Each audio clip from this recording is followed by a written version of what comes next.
હવે આ વાક્ય આપણે વાંચીએ. સુષુપ્તે અગ્રહણમપી અવિદ્યાકૃતમિતિ ચેદ ન સ્વાભાવિકત્વાત દ્રવ્યસ્ય હિ તત્વં અવિક્રિયા પર અનપેક્ષત્વાદ વિક્રિયા ન તત્વં પરાપેક્ષત્વાદ નહિ કારકાપેક્ષમ વસ્તુનस्तत्वं સતો વિશેષઃ કારકાપેક્ષઃ વિશેષસ્ચ વિક્રિયા द्रव्य से ही तत्व अविक्रिया. કોઈ પણ દ્રવ્ય કે પદાર્થનો તત્વ અવિક્રિયા, કોઈ પ્રકારની વિક્રિયા વિકારનો અભાવ, વિકાર રાહિત્ય. પર અનપેક્ષત્વાત, કારણ કે એવી નિર્વિકાર અવસ્થામાં કે નિર્વેશ અવસ્થા, એટલે નિર્વિકાર અવસ્થા જ વસ્તુનું તત્વ હોય. વિકારી અવસ્થા કોઈ વસ્તુનું તત્વ ન હોઈ શકે, નિર્વિકાર અવસ્થા જ કોઈ વસ્તુનું તત્વ હોઈ શકે, નિર્વિશેષ અવસ્થા જ કોઈ વસ્તુનું તત્વ હોઈ શકે. કારણ કે વિકાર કે વિશેષમાં વિશેષતા હંમેશા કોઈને કોઈ પ્રકારની અપેક્ષા છે, જરૂરિયાત છે, આધાર છે, સ્વતંત્રતા છે. વિક્રિયા ન તત્વમ, આ વિકાર ક્યારે તત્વ ન હોઈ શકે, તત્વ અર્થાત સ્વાભાવિક સ્થિતિ ના હોઈ શકે. પર અપેક્ષત્વાત, કારણ કે કોઈ વિશેષતા કે વિકાર હોવા માટે કશાક પર આધાર છે. એવં જગત કારણસ્ય બ્રહ્મણઃ પર અનપેક્ષ સ્વાવત્વાત મૃદાદિ દ્રવ્યસ્યૈવ સત્યત્વ અભિપ્રેત્ય. જેમ ઘડો એ માટીનું સ્વાભાવિક રૂપ ન હોઈ શકે, વિક્રિયા છે. અને ઘડો બનવા માટે માટી અનેક વસ્તુ પર આધાર રાખવો પડે, અને ઘડાના રૂપમાં રહેવા માટે પણ ગઈકાલે ચર્ચા કરી તે પ્રમાણે માટીએ ઘડાના રૂપમાં રહેવા માટે પણ કેટલાક પરિબળો પર આધારિત હોવું હોય, પરિબળો પર આધાર રાખવો પડતો હોય છે. એ પરિબળો હોય જે માટીના કણને જોડી રાખતો હોય, માટીના કણને જોડી રાખવાનું પરિબળ હોય ત્યાં સુધી એ કણો આ ઘડાના રૂપમાં જોડાયેલા રહે, અને પરિબળો ન રહે ત્યારે વળી પાછા બધા કણો છૂટા પડી જાય અને ઘડાનું રૂપ રહે નહીં. એ બધા છૂટા પડી પડે કઈ ક્યાં સુધી પડી જાય, જ્યાં માટી સુધી પડી જાય. બસ પછી જયારે કોઈ કણોને જુદા ભેગાડવાની જરૂર ના પડે, એટલે ટૂંકમાં પોતાની અસ્વાભાવિક સ્થિતિમાં જરૂર ના પડે ત્યારે એ સ્વસ્થ હોય. સ્વસ્થ જેવા સ્વસ્થ થઈ જાય, ઠંડુ થાય એટલે સ્વસ્થ થઈ જાય, બસ એને કોઈ સંઘર્ષ ના રહે. તો માટી પણ આ ઘણા રૂપમાં છે ને અંદર સંઘર્ષ રહેલો છે, બળજબરી થોડી રહેલી છે. ટૂંકમાં જ્યાં જ્યાં પણ વિકાર હોય, જેને વિશેષ તો કંઈક બળજબરી હોય જ છે. બળજબરી હોય તો જ વસ્તુને આમ નિયંત્રિત કરી શકાય, તો જ કંઈક થઈ શકે, નહીં તો ના થાય. આમ કોઈ પ્રકારની બળજબરી વગરની સ્થિતિ એનું નામ છે સ્વાભાવિક સ્થિતિ. કોઈ બહારની બળજબરી ના હોય કે આપણી પોતાની આપણા પર બળજબરી ના હોય, બળજબરી વગરની સ્થિતિનું નામ છે સત્વ, સ્વભાવ. બસ એનું નામ બ્રહ્મ. એ કોઈ બળજબરી જ ના હોય, એને શું કહેવાય? બ્રહ્મ કહેવાય. એટલે બ્રહ્મનું ચિંતન કરવું હોય તો આ રીતે કરી શકાય. આત્માનું ચિંતન કરવું હોય તો કે મારી બળજબરી વગરની કે અપેક્ષા વગરની સ્થિતિ કેવી છે. હું જયારે મારા વિશે કશો વિચાર કરું ત્યારે જો હું કહું કે હું મોટો છું, નાનો છું, પિતા છું, પુત્ર છું, કંઈ પણ મારા વિશે વિચાર કરતો હોઉં, પણ પિતા એટલે તો પુત્ર પર આધારિત, પુત્ર એટલે પિતા પર આધારિત, પત્ની એટલે પતિ પર આધારિત, પતિ એટલે પત્ની પર આધારિત, સારું એટલે સારાપણા માટે આધારિત, ખરાબ એટલે ખરાબ વસ્તુ માટે આધારિત. એ છોડી દઈએ તો જે હોવા માટે હું કશા પર આધારિત નથી, એવું મારું તત્વ કહ્યું.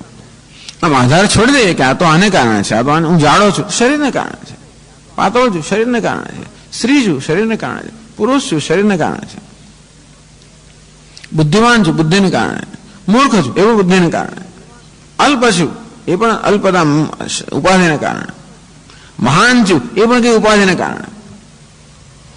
જો આપણામાં આટલી સરળતા હોય કે જ્યારે મને જણાય કે હું આ જે પ્રકારનો ખ્યાલ મારા વિશે ધરાવું છું એ કશા પર આધારિત છે, એને છોડવાની સરળતા હોય તો છૂટતું છૂટતું ક્યાં થઈ જાય, બધી વિશેષતાઓ છૂટતી જ જાય, છૂટતી જ જાય, છૂટતી જ જાય, તો પછી શું બાકી રહે? નિર્વિશેષ. માટી પણ આવી રીતે છોડી જ દે, બધી બળજબરી તો માટી જ બની જાય. તો ઘડો માટીની બિચારાની એક ગ્રંથિ છે ને કે અરે હું ઉપયોગી નથી એટલે ઘડો બની, કે પિંડના રૂપમાં ઉપયોગી નથી, કોઈ મારો ઉપયોગ કરતું નથી, કોઈ ગમે તેવા, એટલે માટી આ ઘડો બની ગઈ. પણ ઘડો રહેવા મળે અને બહુ જબરીથી ઘડા રહેવું પડે. અને એને થોડું મહત્વ મળ્યું કે હા મારામાં હું પાણી ભર્યું, મારું પાણી ભર્યું ને એક સ્થળ બીજા સ્થળ લઈ ગયા અને મારા ગંગાજળ ભર્યું, મારી પૂજા છે ને બધું. પણ એ ટેવાય પછી શું? પછી બળજબરી જે છે ને એ તો અંદર રહેવાની, અને બળજબરી પછી આપણે સતાવવાની. એમાંથી મુક્ત થવા માટે ભાઈ પેલું બધું જવા દેવું પડે. પછી કોઈ મારા પાણી ભરે ને મારી પૂજા કરે એવું જવા દઈએ તો જ થાય. એનું નામ જ વૈરાગ્ય. એ બધી વસ્તુઓ ના જવા દેવી. એ બધી વસ્તુ જોઈતી હોય તો ભાઈ વિશેષતા જાળવી રાખવી જ પડે. અને વિશેષતા જાળવી રાખવી હોય તો બળજબરી હોય જ.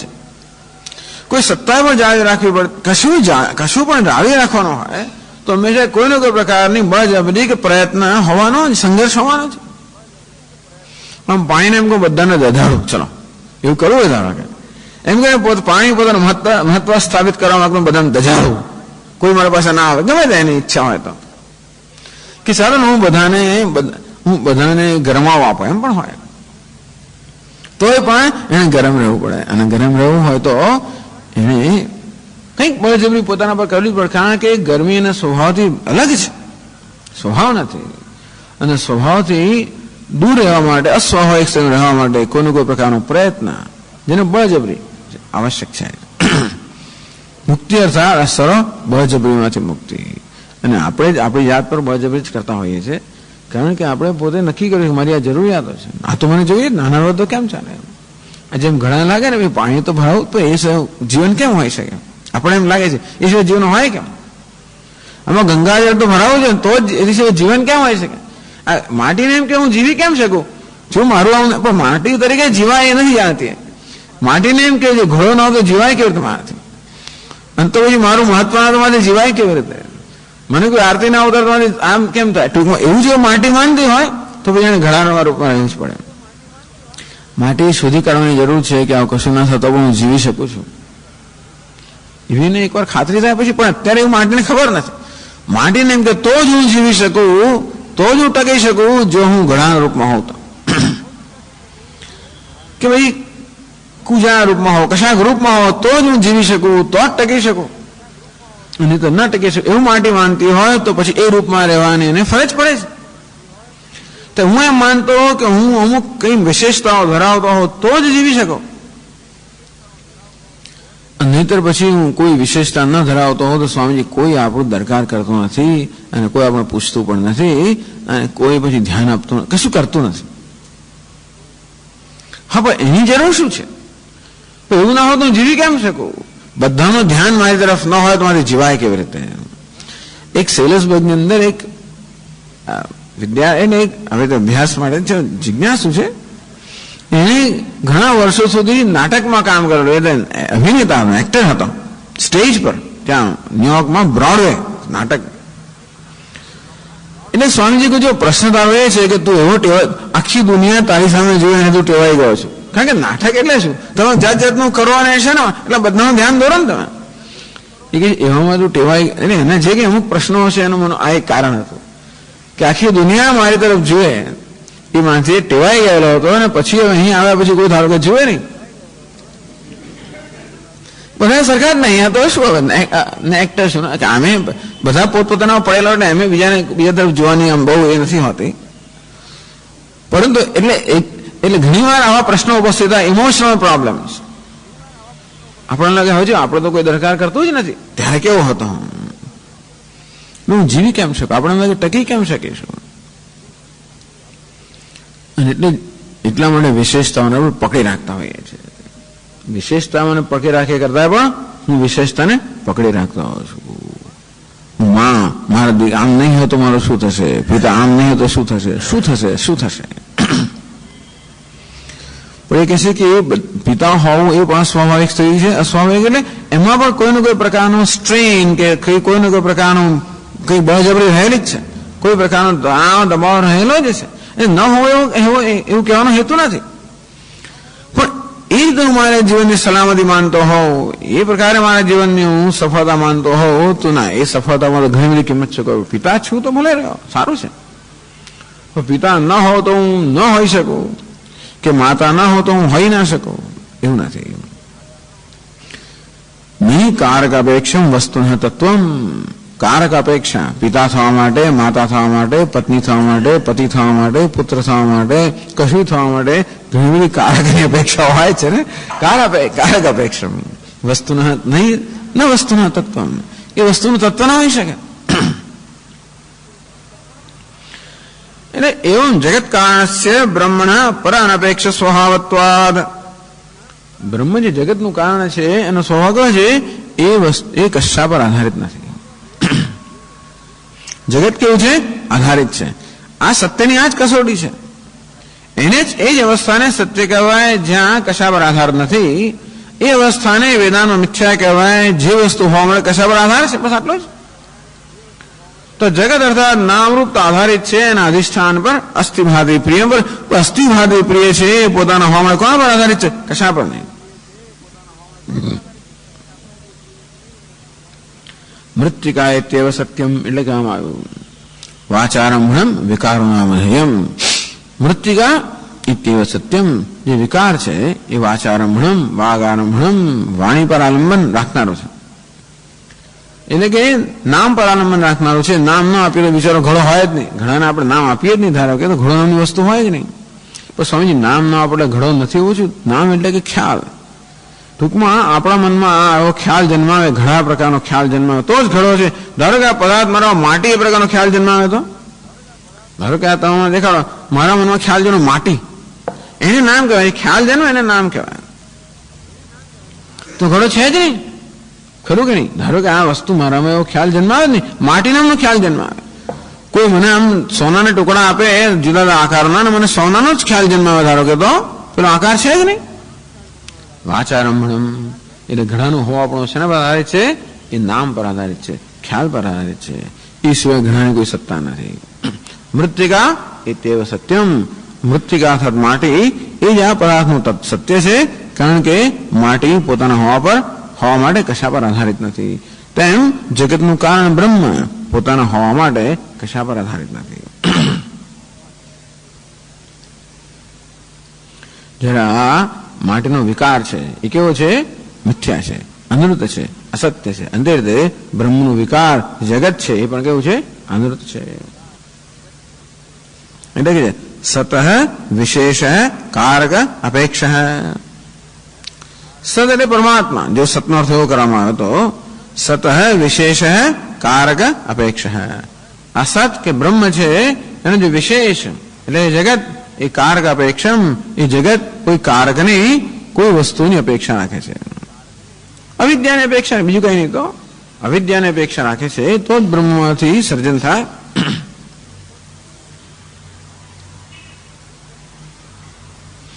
નનુ સત સત સામાન્ય રૂપસ્ય બ્રહ્મણ વિશેષો નામક યસ્ય કારક અપેક્ષત્વેન મિથ્યાત્વ ઉચ્યતે.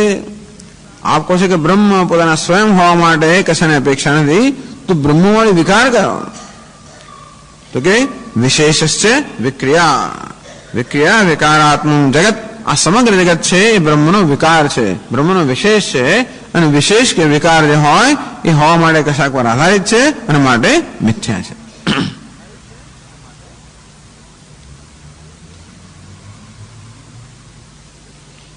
અયમેવ મિથ્યાભૂતો વિશેષ પ્રત્યક્ષાદિના ગૃહ્યતે ન કેવલમ પરમાર્થ સત્વમ. આપણને ઇન્દ્રિયો દ્વારા જેનું જ્ઞાન થાય છે એ શાનું જ્ઞાન થાય છે? માત્ર વિશેષતાનું જ્ઞાન થાય છે, નિર્વિશેષનું જ્ઞાન થતું હોતું નથી. એટલે આ જે વિશેષ છે, વિક્રિયા છે, પરિવર્તન છે, એટલે કે નામરૂપ છે, એનું જ આપણને ઇન્દ્રિયોથી દર્શન થાય છે. એ જ અર્થાત આપણા ઇન્દ્રિયોના પ્રત્યક્ષ કે કોઈ પણ જ્ઞાનનો વિષય બની શકે, પરંતુ બ્રહ્મ એ પ્રકારના જ્ઞાનનો વિષય બની શકતો નથી. એટલે કહે છે આગળ ભાષ્યમાં જાગ્રત સ્વપ્નયોશ્ચ ગ્રહણમ વિશેષ યદ્ધિ યસ્ય અન્યાપેક્ષમ સ્વરૂપમ તત્તસ્ય તત્વમ યન્યાપેક્ષમ ન તત્તત્વમ અન્યાભાવે અભાવાદ તસ્માદ સ્વાભાવિકત્વાદ જાગ્રત સ્વપ્નવત ન સુષુપ્તે વિશેષ. જાગ્રત સ્વપ્નમાં જે અનુભવ થાય છે ને આપ મિથ્યા કેમ કહો છો? જાગ્રત સ્વપ્નમાં જગતનો જે અનુભવ થાય છે એ શેનો અનુભવ થાય છે? જાગ્રત સ્વપ્નમાં જે અનુભવ થાય છે એ બ્રહ્મ નથી? તો કે ના. એટલે કે જેનો અનુભવ થાય એ નામ રૂપ છે. એ શેનો અનુભવ થાય છે? વિશેષતાનો અનુભવ થાય છે. ટૂંકમાં આપણી ઇન્દ્રિયો કોને ગ્રહણ કરી શકે? માત્ર વિશેષતાને જ ગ્રહણ કરી શકે. પરાંચિખાની વ્યતૃણ સ્વયંભૂ, ભગવાન ઇન્દ્રિયો એવી બનાવી કે માત્ર વિશેષતાનું જ ગ્રહણ કરી શકે, એ નિર્વિશેષનું ગ્રહણ કરી શકતી નથી. એટલે કે જાગ્રત સ્વપ્નમાં જે કે આપણા અનુભવનો વિષય છે એ સર્વ શું છે? વિશેષ છે. જાગ્રત સ્વપ્નયોસ્ય ગ્રહણમ વિશેષ. જાગ્રત સ્વપ્નમાં જે ગ્રહણ કરવામાં આવે છે, જે જ્ઞાનનો વિષય બને છે, જે અનુભવનો વિષય બને છે, અર્થાત જગત એ શું છે? નામ રૂપાત્મક જગત એ વિશેષતા છે, એ સ્વાભાવિક સ્થિતિ નથી.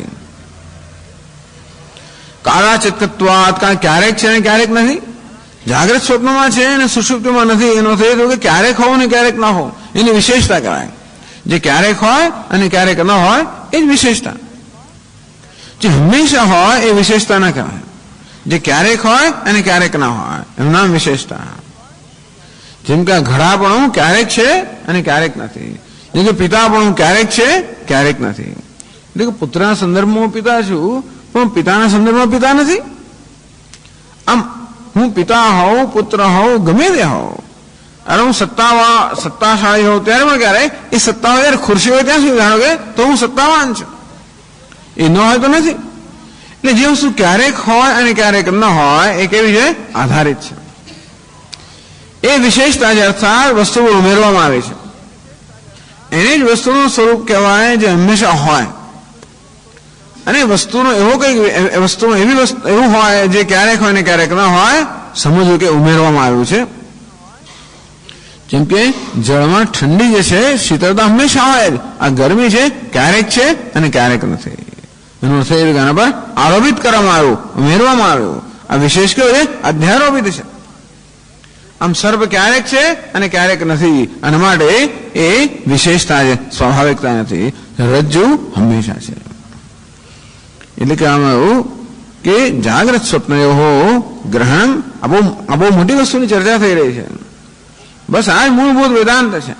વેદાંતમાં મૂળભૂત વિષય ગયો કે આપણા જીવનમાં જે કંઈ છે એની તાત્વિકતા, સત્યતા નક્કી કરવી, વાસ્તવિકતા નક્કી કરવી કે કઈ વસ્તુનું શું વાસ્તવિકતા છે, કઈ વસ્તુનો શું સ્વભાવ છે. જગત વેદાંત એમ છે કે જગત નથી, જગત છે, પરંતુ જગતની સત્યતા કેટલી છે? તો કે એ પરતંત્ર સત્યતા છે. બ્રહ્મ છે એની સત્યતા કેવી છે? પારમાર્થિક સત્યતા છે. સ્વપ્ન છે એની સત્યતા કેવી છે? પ્રાતિભાષિક સત્યતા છે. બસ આટલો નિશ્ચય કરવાની જરૂર છે. આટલો જ નિશ્ચય કરવાની જરૂર છે. આપણા મનમાં પણ આટલો જ નિશ્ચય કરવાની જરૂર છે કે આ જગત કેવું છે? વ્યાવહારિક છે. નથી એમ નથી કહેતા, વ્યાવહારિક છે. કોને વ્યાવહારિક કહેવાય? જેની સાથે વ્યવહાર થઈ શકે. જેની પણ સાથે વ્યવહાર થાય એ હંમેશા કેવું હોય? વિશેષ વાળો હોય. નિર્વિશેષ ક્યારેય વ્યવહારનો વિષય બની ના શકે. એ પોતે વ્યવહાર કરી ના શકે અને વ્યવહારનો વિષય પણ ના બની શકે. જે વ્યવહાર કરી શકે અને જે વ્યવહારનો વિષય બની શકે એ બંને કેવો છે? વિશિષ્ટ જ હોવા જોઈએ. હું વ્યવહાર કરી શકતો તો કેવો હું? વિશેષ વાળો હું જ વ્યવહાર કરી શકું. અને જેની સાથે વ્યવહાર કરવો એ પણ કેવું હોય? વિશેષ વાળા સાથે વ્યવહાર થાય. અર્થાત હું માં પણ કશીક વિશેષતા હું તો જ વ્યવહાર કરી શકું. હું અંદર પણ અહંકાર, મમકાર કશુંક ઉમેરું, પિતા પુત્ર કંઈક ઉમેરું તો જ વ્યવહાર કરી શકો. અને જેની સાથે વ્યવહાર કરું એમાં પણ કશીક વિશેષતા હોય તો જ એ વ્યવહારનો વિષય બની શકે. એટલે જે કે વ્યવહારનો વિષય છે એ કેવો છે? વિશેષ ધરાવનારો છે. અને વિશેષતા કઈ વસ્તુ છે? હંમેશા આધારિત છે. કાદાચિત કે છે, ક્યારેક છે ક્યારેક નથી. ટૂંકમાં કોઈક રીતે લાવવામાં આવે, અધ્યારોપિત કરવામાં આવે છે. વિશેષતા કઈ હોય? અધ્યારોપિત હોય. બસ આટલું નક્કી થઈ જાય ને આપણા મનમાં તો કોઈ પ્રકારનું જીવનનું દુઃખ રહે નહીં. કે અમે સમજ દુઃખ અમે ક્યાં જતો? આટલું નક્કી દુઃખ કેમ જતો રહે? તો કે હા, આ જગત વ્યવહારિક જગત છે, એને એટલી સત્તા આપવી. દરેક વસ્તુનું જેટલું મહત્વ જેટલું આપવાનું. વેદાંત શાસ્ત્ર કે સબ કુછ તીનો કાળમાં હૈ નહીં, એવું બરાબર છે. તીનો કાળમાં હૈ નહીં હોય તો ભલે ને રહ્યું. જે કાળમાં છે એ કાળમાં ભલે ને. જેમાં નથી એમાં એને લાવવાની જરૂર નથી. જે વસ્તુ જ્યાં છે જેવી છે તેવી બસ તેવી ભલે રહી. એને એના સ્થાનથી ખસેડીએ ત્યારે એ વસ્તુ પ્રશ્ન ઉત્પન્ન કરે. કોઈ વસ્તુને સ્થાનથી ખસેડી એટલે પછી પ્રશ્ન ઉપસ્થિત કરે. એના સ્થાનમાં રહેવા દેવાનો નથી. સ્પર્શાન કૃત્વા બહિર્બાહ્યાન, આ જગતના પદાર્થો બહાર છે ને બહાર રહેવાનો તો વાંધો નથી. બહાર રહેલી વસ્તુ અંદર લાવવામાં આવે તો મુશ્કેલી ઉભી કરે. તેમ દરેકની જેટલી સત્તા છે એટલી સત્તા એને જરૂર આપવી, એનો એટલો આદર કરવો.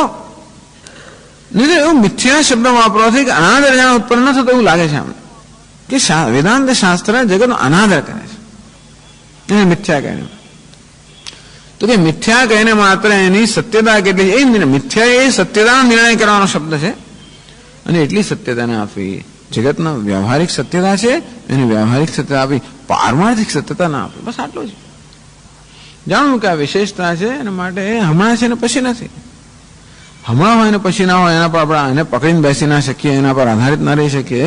એ હોય તો એનો આનંદ એ ના હોય તો કશું વાંધો નહીં. એવું છે જે હમણાં હોય ને પછી કઈ હમણાં હોય તો એનું સ્વાગત, આગતે સ્વાગતમ કર્યા, જે હોય ને સ્વાગત કરવું જોઈએ. ગચ્છન તમને નિવારે, અને જાય તો નિવારણ ના કરવું જોઈએ, કારણ કે એનો સ્વભાવ જવાનો. આવવું એ પણ સ્વભાવ છે, સ્વાગત કરવાનું. જવું એનો પણ સ્વભાવ છે, નિવારણ કરવાનું. નિવારણ ના કરવું એટલે એનો તિરસ્કાર કરવો નથી, પણ ટૂંકમાં પકડવાની જરૂર નથી, એનો સ્વભાવ છે. અને એને સ્વભાવથી તમે પકડી રાખો, ધારો કે એને સ્વભાવ ન વર્તવા દો તો તમારે મુશ્કેલી છે ને.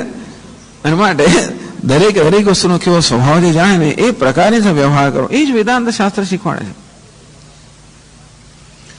જાગ્રત સ્વપ્ન વિગ્રહણમ વિશેષ ગ્રહણપદમ ગૃહ્યમાણાર્થકમ. જાગ્રત સ્વપ્નમાં જે ગ્રહણ થાય છે જગત એ વિશેષ છે. વિશેષ હોવાને કારણે એની સ્વાભાવિક સ્થિતિ નથી. સ્વાભાવિક સ્થિતિ ન હોવાને કારણે એ ક્યારે નહીં હોય કહેવાય નહીં. સ્વાભાવિક સ્થિતિ વસ્તુ માટે આપણે હંમેશા આધાર આપણે કઈ નક્કી કરી શકીએ કે શું હશે એનો સ્વભાવ. પાણી ઠંડુ હોય એનો સ્વભાવ છે માટે આપણે એના પર આધાર રાખી શકીએ કે ઠંડુ હોવાની આધાર, પણ ગરમ જે છે એને એના પર આધાર ના રાખી શકાય. તેમ વિશેષતા પર આધાર ના રાખી શકાય. તો મને મહત્વ મળ્યું એ વિશેષતા આધાર ના રાખી શકાય. મને માન મળ્યું વિશેષતા છે, આધાર ના રાખી શકાય. અપમાન તો વિશેષતા છે માટે એ પણ હંમેશ માટે નથી, કાદા ચેટકા બસ તો પછી આવે છે ને જાય છે. એ પ્રકારનો જો આપણો સંબંધ હોય, જો અપમાન સાથે સંબંધિત એવો જ માન સાથે સંબંધ હોય તો વાંધો નથી. પણ આપણે શું કરીએ છીએ, અમુક વસ્તુ સંબંધ એક પ્રકારનો રાખીએ અને બીજા હૃદય બીજા પ્રકારનો રાખીએ. તો કે માન તો કે નહીં આવ મારી બાજુમાં બેસ, અપમાન તો કે ના આવીશ. તે પેલું કહો તો હું આવીશ જ, તો એને કહું ના આવીશ તો કે હું આવીશ જ, અને કહું આવ તો કહું નહીં આવ, અથવા આટલું કરીશ તો આવીશ. તો પછી મારી પાસે દરેકની કિંમત ચૂકવવી પડે. એટલા માટે દરેક વસ્તુ કિંમત માંગે છે. હું એને કહું કે અહીંયા આવીને બેસ તો કે આટલી શરતો છે, અને પેલા કે ના આવીશ તો કે હું આવીશ. કેવો સંઘર્ષ છે ને. અને એટલા માટે વસ્તુને સ્થાનથી ભ્રષ્ટ કરી આમ વિશેષતા પર આપણે આધારિત હોઈએ, એના પર આપણે જેની સફળતા જોતા હોય તો કોઈ દિવસ માણસ સંઘર્ષમાં મુક્ત થઈ જ ના શકે, ન થઈ શકે. એટલે આટલું કરીએ ને તો આ મોટી સિદ્ધિ છે, પણ આ સિવાય બીજી કોઈ સિદ્ધિની વેદાંત અપેક્ષા રાખતો જ નથી. આ વિશેષતામાં પરતંત્રતામાંથી મુક્ત, વિશેષતાનો વાંધો નથી, પણ એની સાથે સંબંધ કેવો હોવો જોઈએ, જાણવું જોઈએ કે આ વસ્તુ વિશેષતા છે અંતેથી હંમેશ નથી. એટલા માટે હું એના પર આધાર ના રાખી શકું.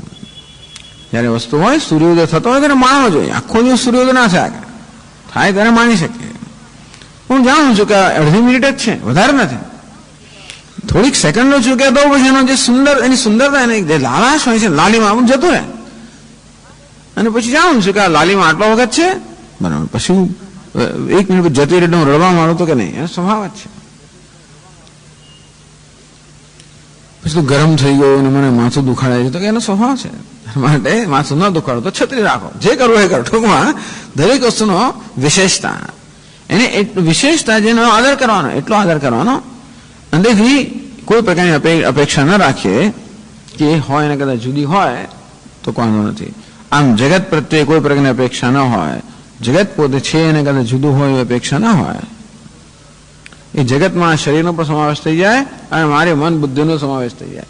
એની પ્રત્યે પણ અપેક્ષા ના રાખો કે જે એના કરતા જુદું હોય. ટૂંકમાં એને મચાડવાનો પ્રયત્ન ના કરો. તો કોઈને મચાડવાનો પ્રયત્ન ના કરીએ. આપણે શું કરીએ છીએ? વિશેષતાને જ આપણે સત્યતા આપીએ છીએ અને પછી વિશેષતાને આપણી અનુકૂળતા પ્રમાણે ઘડવાનો પ્રયત્ન કરીએ છીએ. ટૂંકમાં દરેક વસ્તુને મચાડવાનો જ પ્રયત્ન કરીએ છીએ. દરેક વસ્તુને આપણે અનુકૂળ બનાવવાનો પ્રયત્ન કરીએ એટલે અંદરથી મચાડવાનું થતું હોય છે અને પેલી મચાડવા ના માંગતી હોય એવું થતું હોય એટલે સંઘર્ષ થતો હોય છે ને સતત. તો જો આ બધા શોકનું કારણ આ બધું છે એટલા માટે પણ સ્વામીજી હવે આપણી જવાબદારી છે ને ન મચડો તો કઈ વાંધો નહીં, મચડવાની જરૂર પડે તો પણ છતાં એવી તૈયારી સાથે કે હું મચડવા ઈચ્છું પણ ન મચડાય તો હું તૈયાર હોઉં તો વાંધો નથી. તો વ્યવહાર છે ને આપણો વ્યવહાર ભલે કરીએ એને કારણે જે અનેક પ્રકારનો ક્લેશ ઉત્પન્ન થાય છે ને એમાંથી આપણે શોકમાંથી મુક્ત થઈ શકીએ.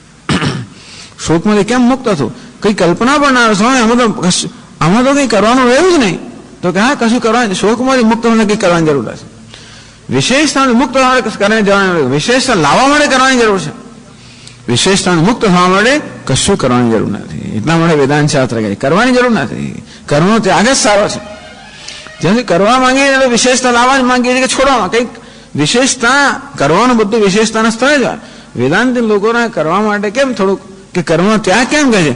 કર્મ એટલે વિશેષતા કે વિશેષતાને બનાવવાનો પ્રયત્ન. એનો પ્રયત્ન ત્યાં સુધી આપણે ક્યારેય સ્વાભાવિક સ્થિતિ સાથે વ્યવહાર કરતા નથી.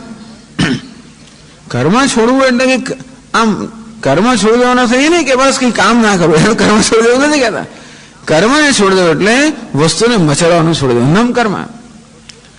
વસ્તુ છે એમાં પરિવર્તન લાવવાની આપણી જે દરેક વસ્તુમાં પરિવર્તન લાવવું, એને મને અનુકૂળ બનાવવી, એ પ્રકારની એક જે આપણો આ એક વૃત્તિ છે ને એ વૃત્તિનો ત્યાગ, કર્મનો ત્યાગ એટલે એ વૃત્તિનો ત્યાગ.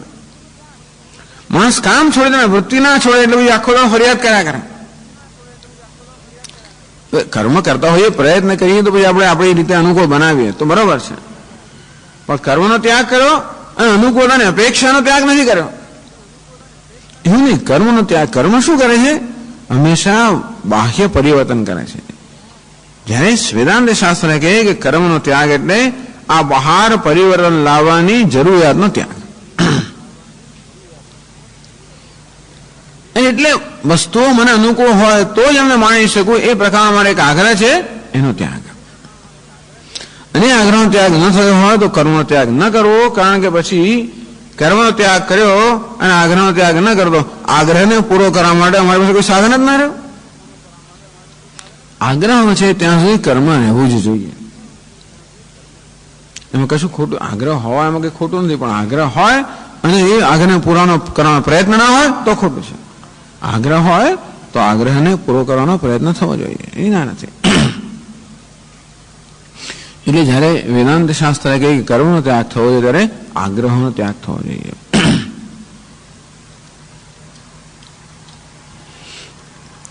જાગ્રત સ્વપ્નયોશ્ચ ગ્રહણ વિશેષ યદ્યસ્ય ન અન્યાપેક્ષમ સ્વરૂપમ. એ જ વસ્તુ ફરી કહે છે, આગળ કહી દીધું દ્રવ્યસ્ય તત્વમ અવિક્રિયા પરાનપેક્ષત્વાત. એ જ વસ્તુ ફરી કહે છે યદ્યસ્ય ન અન્યાપેક્ષમ સ્વરૂપમ. જે વસ્તુનું રૂપ કે સ્વરૂપ અન્ય પર આધારિત ના હોય એ પ્રકારનું જે સ્વરૂપ હોય તત્તસ્ય તત્વમ, એ જેનું તત્વ એની સત્યતા છે. યદ અન્યાપેક્ષમ ન તત્તત્વમ. આમ વસ્તુનું જે રૂપ અન્ય પર આધારિત છે, એ જે વસ્તુ જે રૂપમાં હોવા માટે એ વસ્તુ અન્ય પર આધારિત છે એનું સ્વરૂપ ના હોય. રૂપ હોય પણ સ્વરૂપ ના હોય. આમ અમુક રૂપમાં રહેવા માટે વસ્તુ જો બીજા પર આધારિત હોય તો એનું સ્વરૂપ ના હોય, સ્વરૂપ ના હોય. પરંતુ જે રૂપમાં રહેવા માટે વસ્તુએ બીજા કશા પર આધાર રાખવો પડે એનું સ્વરૂપ હોય. તત્વ એટલે સ્વરૂપ. યદ્યસ્ય અન્ય અપેક્ષમ સ્વરૂપમ તત્તસ્ય તત્વમ. આમ અન્ય પર આધારિત ના હોય એવું એ રૂપ છે, એ કોઈ પણ વસ્તુનું તત્વ છે, સ્વરૂપ છે, એ અન્ય અપેક્ષમ ન તત્વમ. અને જે રૂપ અન્ય પર આધારિત છે એનું તત્વ કે સ્વરૂપ ન હોય. કેમ? અન્ય ભાવે ભાવાત. કારણ કે એ અન્ય વસ્તુ જેને કારણે એનું આ રૂપ છે એ અન્ય વસ્તુ ના રહે તો એનું રૂપ પણ ના રહે, માટે એનું સ્વરૂપ ના હોય. એટલે સ્વરૂપ શબ્દ વાપરીએ છે ને, રૂપ અને સ્વરૂપ. તો આ ઘડો માટેનું સ્વરૂપ ન હોય છે, કારણ કે ઘડાના રૂપમાં રહેવા માટે માટીએ અન્ય પરિબળો પર આધાર રાખવો પડે છે.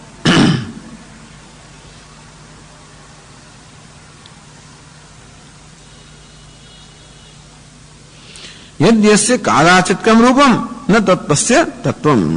કાદાચિત એટલે હમણાં હોય અને પછી ના હોય, એવું રૂપ એનું તત્વ ના હોય. યથા શુક્ત્યાદે રૂપ્યાદિ. જેવી રીતે પેલી છિપોલી હોય અને એમાં ચાંદી દેખાતી હોય તો ચાંદી એનું તત્વ નથી. ચાંદી રૂપ ખરું પણ સ્વરૂપ નથી, કારણ કે આધારિત છે. યદ્યસ્ય અવ્યવિચારે રૂપમ તત્તસ્ય વાસ્તવમ રૂપમ. પરંતુ કોઈ પદાર્થનું જે રૂપ અવ્યવિચારી છે, અર્થાત જે કોઈ દેશ કાળ કે પરિસ્થિતિ પર કશા પર આધારિત નથી. આધારિત ના હોય એટલે દેશ પર આધારિત ના હોવું, કાળ પર આધારિત ના હોવું, પરિસ્થિતિ પર આધારિત ના હોવું. આમ દરેક વસ્તુ દેશ પર આધારિત છે, કાળ પર ને પરિસ્થિતિ પર આધારિત છે ને, એ કશા પર આધારિત ના હોવું, એવું જ રૂપ, એ જ સ્વરૂપ કહેવાય. બાકી અમુક સ્થળે હોવું તો જ આવો હોવું, અમુક કાળમાં એવો હોવું, અમુક સંજોગોમાં એવો હોવું, તો એ મારું સ્વરૂપ ના કહેવાય. એટલે માટીને સત્ય કહું, પણ માટીને સત્ય તો ખાલી દ્રષ્ટાંત માટે જ કહું. મૃત્તિકાય તેવ સત્યમ, માટી સત્ય છે એ તો ખાલી દ્રષ્ટાંત માટે. માટી પણ છેવટે સત્ય નથી, એ પણ વ્યાવહારિક સત્ય ધરાવે છે. મૃદાદિ સ્વરૂપમ આપેક્ષિક સત્યમ બ્રહ્મદુ પારમાર્થિકમ સત્યમ. પણ બ્રહ્મ કેવું છે? પારમાર્થિક સત્ય, જે હોવા માટે દેશ પર, કાળ પર, વસ્તુ પર, કશા પર આધારિત નથી. જગતની કોઈ એવી વસ્તુ નથી જે દેશ પર, કાળ પર અને પરિસ્થિતિ પર આધારિત ના હોય. હું મારી જાતને પૂછી શકું, જે ખ્યાલ મારા વિશે હું ધરાવું છું એ આધારિત છે કે નહીં? એ કોઈ સ્થળ પર આધારિત છે, કોઈ સમય પર આધારિત છે, કોઈ સંજોગ પર આધારિત છે? અમુક સંજોગ હોય તો જ હું આ છું, અમુક સ હોય તો જ હું આ છું, અમુક કાળ હોય તો આમ છું. તો મારું સ્વરૂપ નથી. જે સ્વરૂપ ન હોય ને આપણે છોડી દઈએ, ધારો કે નહીં કરીને એટલી બધી આપણામાં સરળતા આવી ગઈ હોય કે જે સ્વરૂપને છોડી જ દઈએ, ધારો કે તો બધું જ છૂટી જાય. બધા નીતિમાં શેને છોડવાનું? બધા વિશેષતાઓનો ત્યાગ છે. નૈદમ બ્રહ્મદુ પારમાર્થિકમ સત્યમ કદાપી વ્યભિચાર અભાવાદ. અસ્થિભાદી પ્રિય કેવું છે? પારમાર્થિક સત્ય છે. દરેક દેશમાં અસ્થિભાદ, દરેક સ્થળ, દરેક કાળ, દરેક અવસ્થા, દરેક સંજોગ, દરેક પદાર્થ ગમે તે હોય, અસ્થિ ભાતિ પ્રિયમ.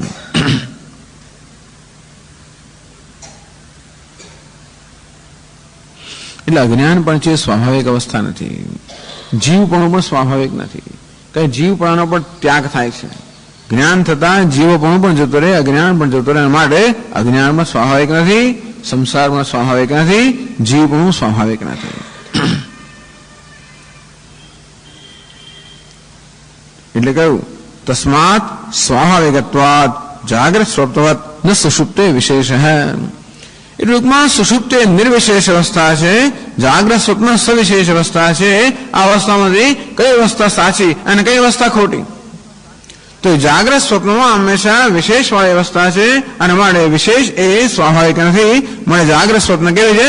અસ્વાભાવિક, કૃત્રિમ, અધ્યારોપિત અવસ્થા છે. ત્યારે સુષુપ્તિ જે નિર્વિશેષ અવસ્થા છે, સ્વાભાવિક અવસ્થા છે. એટલે આમાં સિદ્ધ કર્યું નિર્વિશેષતા એ વસ્તુનો સ્વભાવ છે. માટી પણ છોડ, માટી પણ છોડી, ધારો કે એમ કરતા ધારો કે કોઈ વસ્તુ પોતાની વિશે છોડી જ દે. માટી પહેલા ઘડા પણ છોડી દો, માટી બની જાય. માટી પણ છોડી દે તો પૃથ્વી બની જાય. પૃથ્વી પણ છોડી દે તો જળ બની જાય. જળ પણ છોડી દે તો અગ્નિ બની જાય. અગ્નિ પણ છોડી દે તો વાયુ બની જાય. વાયુ પણ છોડી દે તો આકાશ બની જાય. આકાશ પણ છોડી દે તો અવ્યક્ત બની જાય. એ પણ છોડી દે તો બ્રહ્મ બની જાય. બની જવાની જરૂર જ નથી, ખાલી આ છોડવાની જ જરૂર છે, બનવાની જરૂર નથી. બ્રહ્મ છે જ. પેલું પકડી રાખ્યું છે માટે જાણે કે બ્રહ્મથી જુદો છું. કેવું છે ને, ટૂંકમાં આપણે પકડી રાખે એ વસ્તુ, બસ જે પકડ્યું છે અને પકડવામાં બહુ જોર પડે છે, અને તેથી શાસ્ત્ર કહે છે નેતિ, બસ આ છોડી દેવાનું. બધો સંઘર્ષ છે એ દૂર થઈ જાય. આપણે એમ લાગે કે આ બધી ટેકનિકલ ચર્ચાઓ છે, પણ આ તો રોજ બરોજની વસ્તુ છે. આ ચર્ચા એમ લાગે આ સ્વામી જેવા, પણ નહીં. આમાંથી શીખવાનું છે આપણે શું કરી રહ્યા છીએ અને શું કરવાની જરૂર છે.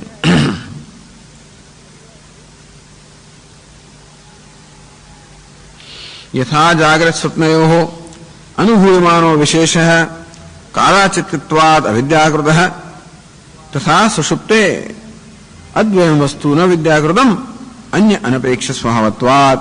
સુષુપ્તિમાં શું છે? નિર્વિશેષ છે, નિર્વિકલ્પ છે, અદ્વૈત છે, આત્મા છે. કારણ કે આત્મા સ્વયં પ્રકાશ હોવાને કારણે સુષુપ્તિમાં પ્રકાશમાન છે. એ પ્રશ્ન થયો કે જાગ્રત સ્વપ્નમાં અવિદ્યા છે, માટે આ જાગ્રત સ્વપ્ન જો મિથ્યા હોય તો સુષુપ્તિમાં અવિદ્યા છે. ભલે અવિદ્યા હોય, અવિદ્યાને પ્રકાશિત કરનાર જે સ્વયં પ્રકાશ આત્મા છે એ સત્ય છે, કારણ કે એને હોવા માટે કશાની આવશ્યકતા નથી.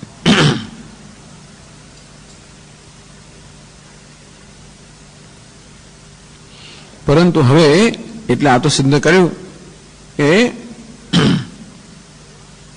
એવમિત પરસ્માત અન્ય તો એવમિત એટલે બ્રહ્મવિદ આપનોતિ પરમ ય સય એવમિદ અસ્માન લોકાત પ્રેત્ય એવમિત આ પ્રકારે જે જાણનાર છે એ બ્રહ્મને પ્રાપ્ત કરે છે.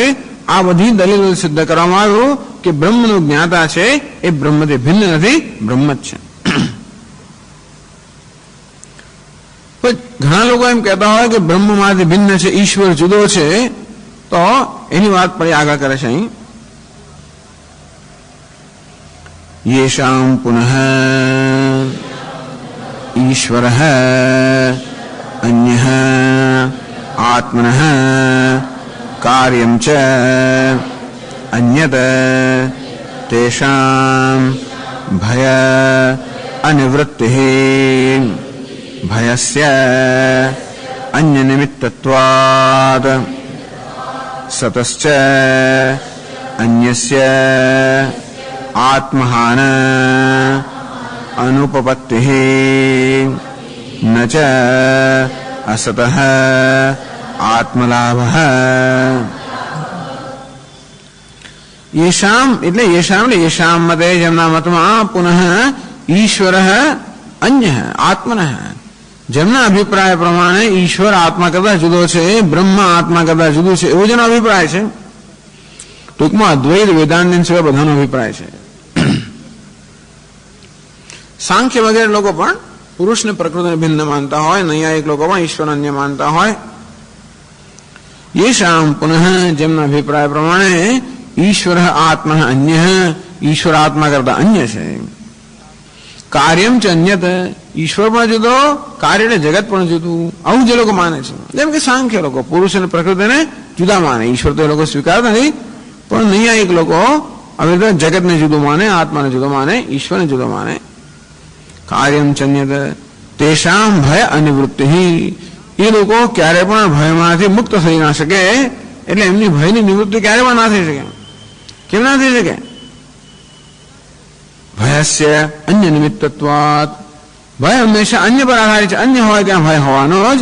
અને તેથી જેમના મત પ્રમાણે ઈશ્વર પ્રમાણથી જુદો છે, જગત પ્રમાણથી જુદું છે, એટલે કે એનો મત એટલે આવું જ્યાં સુધી મારો ખ્યાલ છે, હું પણ આપણો મત ગમે તો પણ હજી જ્યાં સુધી મારા માટે જગત જુદું છે કે ઈશ્વર જુદો છે ત્યાં હું પણ ભયમાંથી નિવૃત્ત ના થઈ શકું.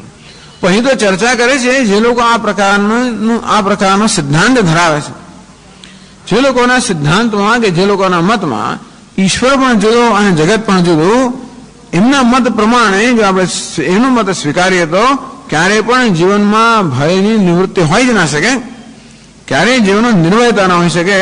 કારણ કે અન્ય ભયસ્ય અન્ય નિમિત્તત્વાત આ ભય હંમેશા અન્ય પર આધાર, અન્ય વસ્તુ હંમેશા ભય ઉત્પન્ન કરે છે. એટલે જ્યાં સુધી અન્ય પણ હોય ત્યાં સુધી ભય મુક્તિ ન હોઈ શકે. જ્યારે ઉપનિષદ ભયની મુક્તિની વાત કરે છે, ઉપનિષદ કહે છે અભયમ પ્રતિષ્ઠા વિંદતે, આ અભયમાં નિર્ભયતામાં પ્રતિષ્ઠિત થાય છે. એ બતાવે છે કે ઉપનિષદના અભિપ્રાય પ્રમાણે કે ઉપનિષદના દર્શન પ્રમાણે ભયમાંથી મુક્તિ છે. તો ભયમાંથી મુક્તિ ત્યારે હોઈ શકે જ્યારે અન્ય ના હોય ત્યારે. એનો અર્થ એ તો કે જગત જેને અન્ય માનવા છે એ પણ અન્ય નથી, ઈશ્વર જે અન્ય માનવા છે એ પણ અન્ય નથી. એવું ન હોય તો જ આ નિર્ભયતામાં પ્રતિષ્ઠા હોઈ શકે. એટલે ભાષ્યકાર કહે છે કે ઉપનિષદ કહ્યું છે અભયમ પ્રતિષ્ઠા વિંદતે, નિર્ભયતામાં પ્રતિષ્ઠિત થાય છે. એ વાક્ય દ્વારા ઉપનિષદ કહી રહ્યું છે કે જીવ, જગત અને ઈશ્વર આ બધામાં આ ત્રણમાં કોઈ પ્રકારનો ભેદ નથી. જો હોત ભેદ તો આ નિર્ભયતા શક્ય ના હોત. નિર્ભયતા કહે છે માટે એટલે અર્થાપત્તિથી બતાવે છે. ભયસ્ય અન્ય નિમિત્તત્વાત.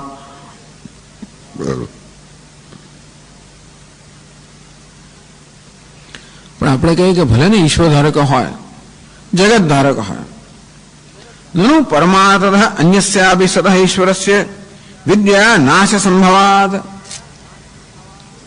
એવું ના બને કે ઈશ્વર હોય મારાથી જુદો છે, જગત પણ મારાથી જુદું છે, પણ જ્ઞાન જેમનો નાશ ન થઈ જાય, જ્ઞાનથી જુદાપણાનો નાશ ન થઈ જાય.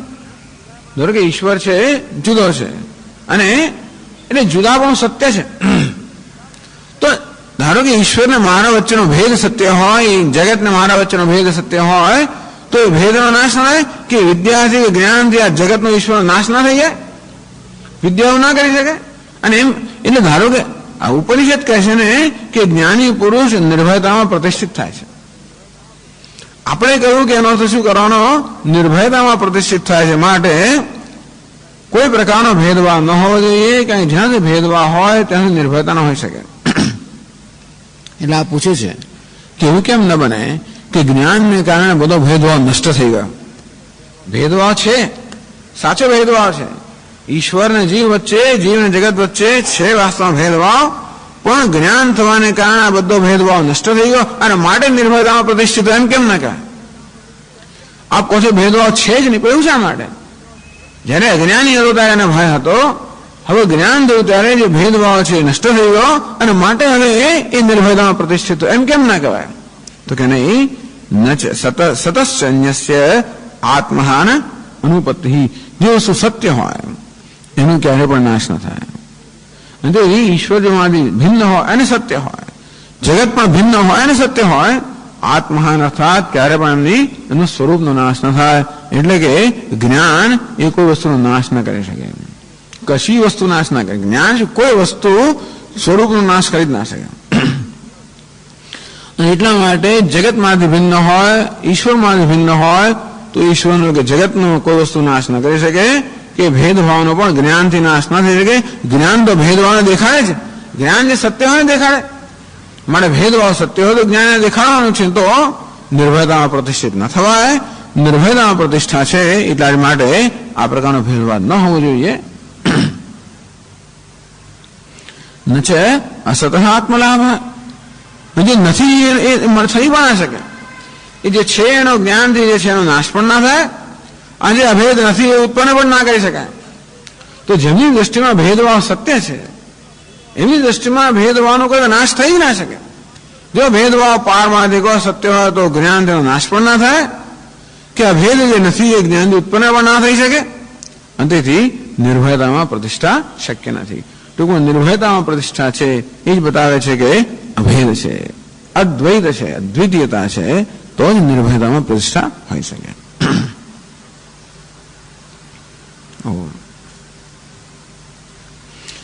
ઓમ પૂર્ણમદ પૂર્ણમિદં પૂર્ણાત પૂર્ણમુદચ્યતે પૂર્ણસ્ય પૂર્ણમાદાય પૂર્ણમેવાવશિષ્યતે. ઓમ શાંતિ શાંતિ શાંતિ. શંકરં શંકરાચાર્યં કેશવં બાદરાયણં સૂત્રભાષ્યકૃતૌ વંદે ભગવन्तૌ પુનઃ પુનઃ. ઈશ્વરો ગુરુરાત્મેતિ મૂર્તિભેદવિભાગિને વ્યોમવદ્વ્યાપ્તદેહાય દક્ષિણામૂર્તયે નમઃ. ઓમ શાંતિ શાંતિ શાંતિ. હરિ ઓમ. શ્રી ગુરુભ્યો નમઃ. હરિ ઓમ.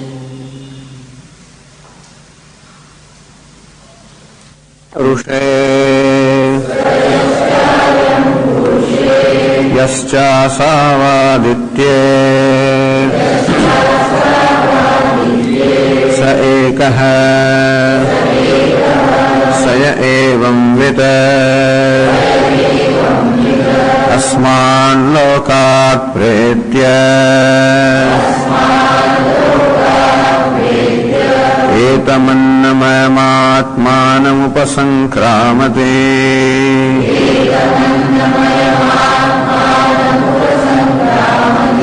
एतं प्राणमयमात्मानमुपसंक्रामते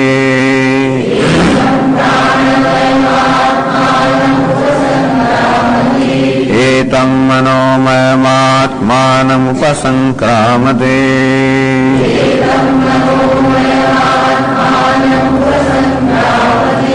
एतं विज्ञानमयमात्मानमुपसंक्रामते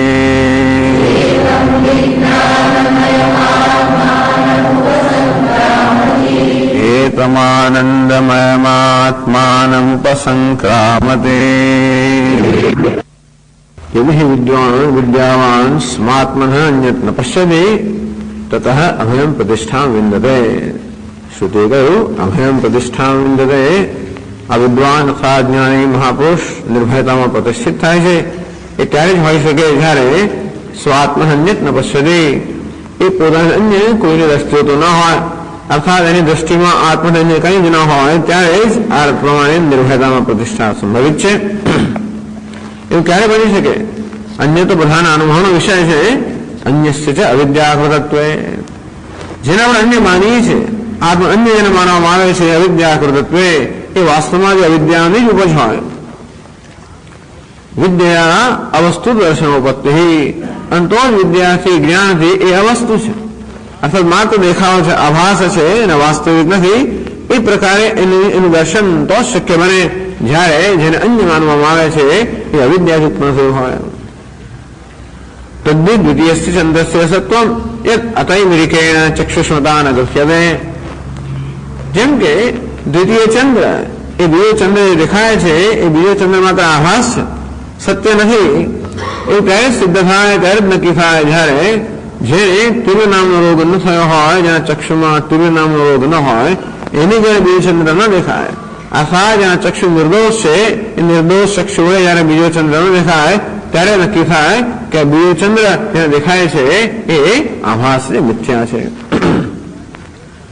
અર્થાત જે બીજો ચંદ્ર છે એ અવિદ્યામાંથી ઉત્પન્ન થયા હોવાને કારણે વિદ્યાથી એની નિવૃત્તિ થાય. અને એવી જ્યાં એક છે ને બદલે બે દેખાતા હતા, એને બદલે એટલે બે માત્ર દેખાવતા હતા. એક આત્મા છે, અનાત્મા જે દેખાય છે એ વાસ્તવમાં અનાત્મા નામની કોઈ વસ્તુ આત્મા સિવાય નથી. નૈવમ ન ગૃહ્યતે છે. તો કોણે કહ્યું કે વિદ્વાનને, જ્ઞાની પુરુષને અન્ય દેખાતું નથી? ચાલો, તમે જે આપણે દ્વિતીય ચંદ્રનું દ્રષ્ટાંત આપ્યું એમાં તો જેના ચક્ષુમાંથી તુર્ય નામનો દોષ દૂર થઈ ગયો એને ખરેખર બીજો ચંદ્ર દેખાતો નથી, પરંતુ જેની બુદ્ધિમાંથી અવિદ્યા નામનો દોષ દૂર થયો એવા વિદ્વાનને પણ આ જગત દેખાય છે. એટલે આપણે આપેલું દૃષ્ટાંત એ વિષમ દૃષ્ટાંત છે. તો કે નહીં, ન સુપ્ત સમાહિત અગ્રહણાત, કે નહીં માત્ર વિદ્વાનની જ વાત શું કરીએ, પરંતુ સામાન્ય મનુષ્યની વાત કરીએ તો પણ સુપ્ત સમાહિત સુષુપ્તિમાં કોઈ દ્વૈત દેખાતું નથી. એવી અવસ્થા છે જયારે દ્વૈતનું દર્શન ન થતું હોય, જેમ એવી અવસ્થા છે જયારે દ્વિતીય ચંદ્રનું દર્શન ન થતું હોય, તેવી રીતે એવી અવસ્થા છે જયારે દ્વૈતનું દર્શન ન થતું હોય. સુષુપ્તિમાં, સમાધિમાં. તો સુષુપ્તિમાં જે દ્વૈત દેખાતું નથી એ નથી મારે દેખાતું નથી. સુષુપ્તિ અગ્રહણ અન્યાસક્તવત છે. તો ઘણી વાર બનતું હોય કે વસ્તુ આવી સમક્ષ હોય છતાં ન દેખાય, ન જોઈએ, આપણે ધ્યાનમાં ના આવે. અર્થાત આપણે બીજું દેખાતું નથી એનું કારણ એ છે કે નથી મારે દેખાતું નથી, કે છે છતાં આપણે ધ્યાનમાં આવતું નથી. જેમ અન્યાસક્તવત, જેમ કોઈ માણસ પોતાના કાર્યમાં એટલો મશગુલ થઈ ગયો હોય કે સામે બધી વસ્તુઓ હોય છતાં મને ન દેખાતી હોય, તો એ એવું ના કહેવાય કે સુષુપ્તિમાં કે સમાધિમાં આ વિદ્વાન એવો કશામાં મશગુલ થઈ ગયો છે, એવો રત થઈ ગયો છે, એવો મગ્ન થઈ ગયો છે કે દ્વૈત છે એ પણ દેખાતું નથી. ના સર્વ ગ્રહણાત, નહીં જે આપણે દ્રષ્ટાંત આપ્યું કે એક માણસનું મન કશામાં મગ્ન થઈ ગયું હોય અને બીજું ન દેખાય, એને કશું તો દેખાય છે. અર્થાત જેમ પેલો તીર બનાવનારો માણસ એ તીરમાં એટલો અંદર મશગુલ થઈ ગયો છે, મગ્ન થઈ ગયો છે કે એને બીજું કઈ દેખાતું નથી, પણ તીર તો દેખાય જ છે, બધું ભરી રહ્યો છે એ તો દેખાય જ છે. જયારે સુષુપ્તિમાં તો કંઈ દેખાતું નથી. એવું છે કે કંઈક દેખાતું હોય માટે બીજું ન દેખાતું હોય, સુષુપ્તિમાં તો કોઈ દ્વૈતનું ગ્રહણ છે જ નહીં. જાગ્રત સ્વપ્નયો અન્યસ્ય ગ્રહણાત સત્વમેવ વિચેત. તો કે જાગ્રત સ્વપ્નની અંદર તો બીજું જાગ્રત સ્વપ્નમાં બીજું દેખાય છે, મારે સત્ય કેમ ના કહેવાય? તો કે નહીં, અવિદ્યાકૃતત્વાત જાગ્રત સ્વપ્નયો. આ જાગ્રત સ્વપ્નમાં જે અન્ય દેખાય છે, વિશેષતા દેખાય છે, દ્વૈત દેખાય છે, એ તો અવિદ્યાની ઉપજે છે, એ સ્વાભાવિક નથી. એ અન્ય ગ્રહણ જાગ્રત સ્વપ્નયો તદ અવિદ્યાકૃતમ અવિદ્યાભાવે અભાવાત. આ જાગ્રત સ્વપ્નમાં જે અન્યના દર્શન થાય છે એ કોઈ સત્ય નથી, અવિદ્યામાંથી ઉત્પન્ન થયું છે. અવિદ્યા ન હોય તો દેખાતું નથી. સુષુપ્તિ અગ્રહણ અવિદ્યાકૃત છે. સુષુપ્તિમાં જે દેખાતું નથી દ્વૈત, અને જે અદ્વૈતનું ત્યાં આગળ દર્શન છે, અનુભવ છે, એ અદ્વૈત પણ અવિદ્યામાંથી ઉત્પન્ન થયું કેમ ના હોય? ટૂંકમાં અદ્વૈત અવિદ્યામાંથી ઉત્પન્ન થયું છે કે પછી અદ્વૈત અવિદ્યામાંથી ઉત્પન્ન થયું છે? તો કે ના, સ્વાભાવિકત્વા. તો કે નહીં, અદ્વૈત છે, નિર્વિશેષતા છે, એ સ્વભાવ છે. દ્રવ્ય સહિતત્વ અવિક્રિયા પર અનપેક્ષત્વાત વિક્રિયાત્વ પર અપેક્ષત્વાત. કોઈ પણ દ્રવ્યનું તત્વ, કોઈ પણ દ્રવ્યનું વાસ્તવ સ્વભાવ કે સ્વરૂપ કયું છે? તો અવિક્રિયા. એ દ્રવ્યમાં કોઈ પ્રકારની વિક્રિયા ન હોય, કોઈ પ્રકારનું પરિવર્તન ન હોય, કોઈ પ્રકારનો સંઘર્ષ અંદરના આંતરિક સંઘર્ષ ના હોય, એવી સ્થિતિ છે, એ સ્વાભાવિક સ્થિતિ કહેવાય. કારણ કે એ સ્થિતિમાં હોવા માટે એ વસ્તુએ બીજા કશા પર આધાર રાખવો પડતો હોતો નથી. જેમ કે સમુદ્રમાં હોવા માટે નદીએ કોઈ પ્રકારનો આધાર કશા પર રાખવો પડતો હોતો નથી, અને માટે એની સ્વાભાવિક અવસ્થા છે. જળની સ્વાભાવિક અવસ્થા એ છે, એને બે ક્યાંક રાખ્યું હોય ઊંચા સ્તર પર, તો ત્યાં હોવા માટે કશા પર આધાર રાખવો પડે. તો જે હોવા માટે કશા પર આધાર રાખવો પડે એ સ્વાભાવિક કે વાસ્તવિક સ્થિતિ નથી. નહીં કારકાપેક્ષમ વસ્તુનસ્તત્વમ. તો કેવી રીતે? ટૂંકમાં વસ્તુનો જે સ્વભાવ હોય એ સ્વભાવ અન્ય કારક બીજા બધા વસ્તુ પર આધારિત હોય. જેમ કે ઘડો એ કુંભાર પર ને ચાકડા પર અનેક બધી વસ્તુ પર આધારિત હોય તો જ ઘડો હોઈ શકે. પરંતુ ઘડો એ પદાર્થનું વાસ્તવિક સ્વરૂપ ના હોય. સતઃ વિશેષ કારક અપેક્ષા અંતરિતા બ્રહ્મ. બ્રહ્મમાં પણ જો અવિર સત કે બ્રહ્મ એમાં વિશેષ દેખાતું હોય, નામ રૂપાત્મક જગત દેખાતું હોય, તો તે પણ અવિદ્યારૂપી અવિદ્યાને કારણે છે. જાગ્રત સ્વપ્નયોશ્ચ ગ્રહણ વિશેષ. હવે વસ્તુ એ છે કે આપ જયારે કહો છો કે જાગ્રત સ્વપ્નમાં જે દેખાય છે કેમ સત્ય ના હોય, તો પ્રશ્ન એ છે કે જાગ્રત સ્વપ્નમાં શું દેખાય છે? જાગ્રત સ્વપ્નમાં આપણને ચૈતન્ય દેખાય છે? જાગ્રત સ્વપ્નમાં આપણા અનુભવમાં જે આવે છે એ શું ચૈતન્ય છે? તો કે નહીં, જાગ્રત સ્વપ્નમાં માત્ર આપણને નામ કે વિશેષતા દર્શન થાય છે. અથવા જાગ્રત સ્વપ્નમાં જે અનુભવ થાય છે તો માત્ર વિશેષતા છે, નામરૂપ છે.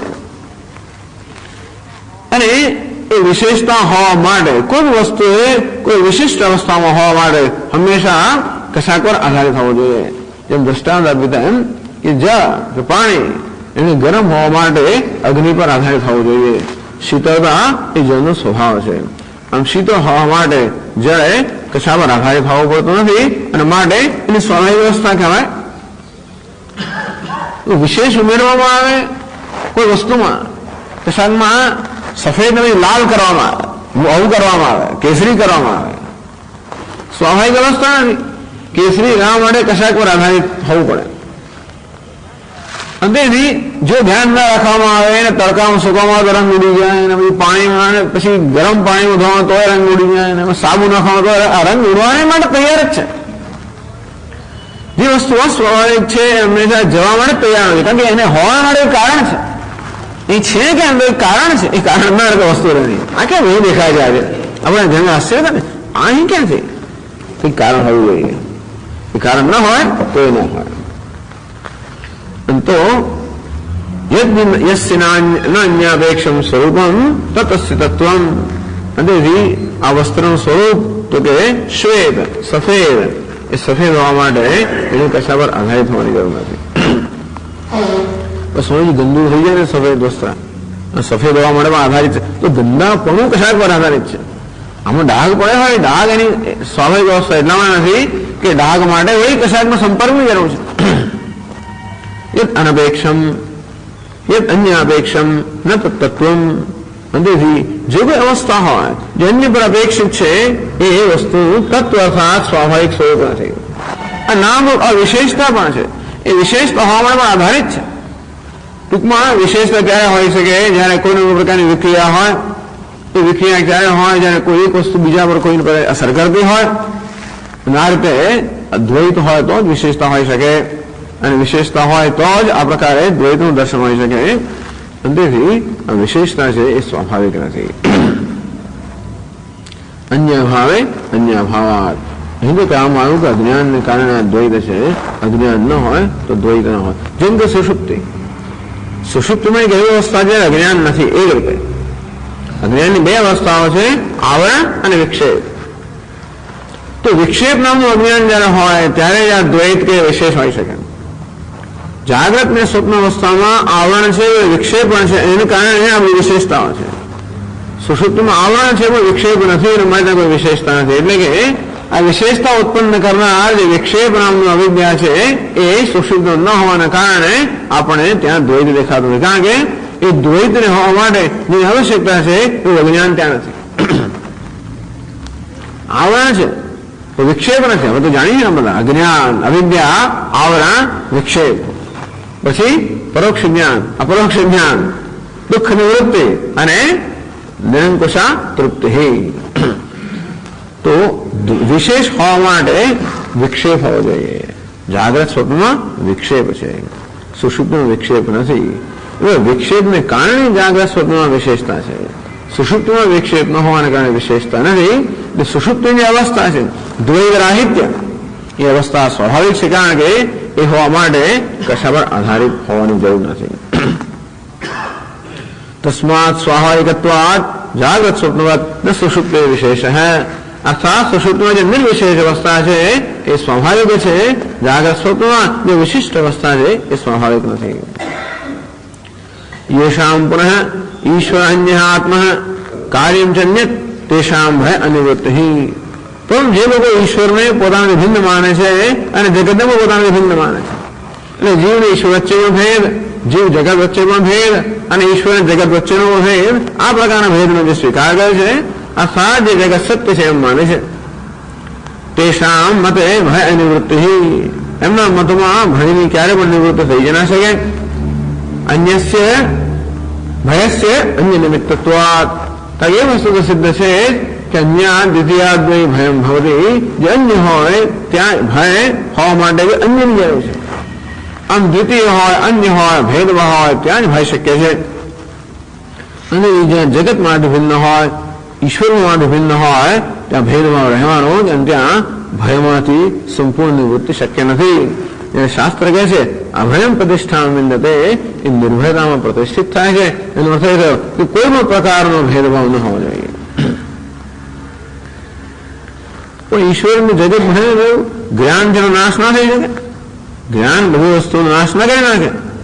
અન્યસ્ય સતશ્ચ આત્મહાન અનુપત્તિ. તો કે નહીં, જગત જો સત્ય હોય તો ક્યારે પણ નાશ ન થઈ શકે. અને ઈશ્વર અને જીવ વચ્ચેનો ભેદ સત્ય હોય તો ભેદનો પણ નાશ ન થઈ શકે. જે સત્ય છે એનો ક્યારે પણ નાશ ન થઈ શકે. ન છે અસત આત્મલાભ. અને જે અદ્વૈત છે નહીં, જે અદ્વૈત છે નહીં એ અદ્વૈત ઉત્પન્ન ના થઈ શકે. એટલે દ્વૈત સત્ય હોય તો સત્ય દ્વૈતનો નાશ ન થાય. અને અસત ના આત્મલાભ, અદ્વૈત જે છે નહીં એને ઉત્પન્ન ના કરી શકાય. ના સતો વિદ્યતે ભાવ, ન ભાવ વિદ્યતે અસત. ન અસત વિદ્યતે ભાવ, ન ભાવ વિદ્યતે સત. જે સત્ય છે એનું ક્યારે અભાવ ન હોઈ શકે, અને સત છે એનું ક્યારે ભાવ કે અસ્તિત્વ ન હોઈ શકે. અંદરથી જે દ્વૈત છે એને ગમે તે રીતે એનો નાશ ન કરી શકો, જે અદ્વૈત નથી એને ઉત્પન્ન ન કરી શકો. અર્થાત જ્ઞાન જે વસ્તુ છે એમાં કોઈ પરિવર્તન ન કરે. દ્વૈત એ જો સત્યતા હોય તો જ્ઞાનથી દ્વૈત જતું ના રહે, અને દ્વૈત સત્ય ના હોય તો જ્ઞાનથી ઉત્પન્ન ના થાય. આ રીતે ઈશ્વર પણ ભયનો હેતુ બની શકે જો ઈશ્વર પોતાના કરતા ભિન્ન હોય. હવે આગળ ચર્ચા કરે છે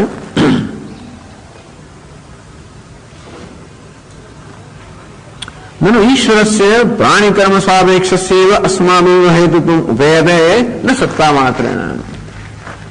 કોઈ કહે છે કે હા અમે કહીએ છીએ ખરા કે ઈશ્વર જીવથી ભિન્ન છે, પણ ઈશ્વર ક્યારેય ભયનો હેતુ ના હોય છે.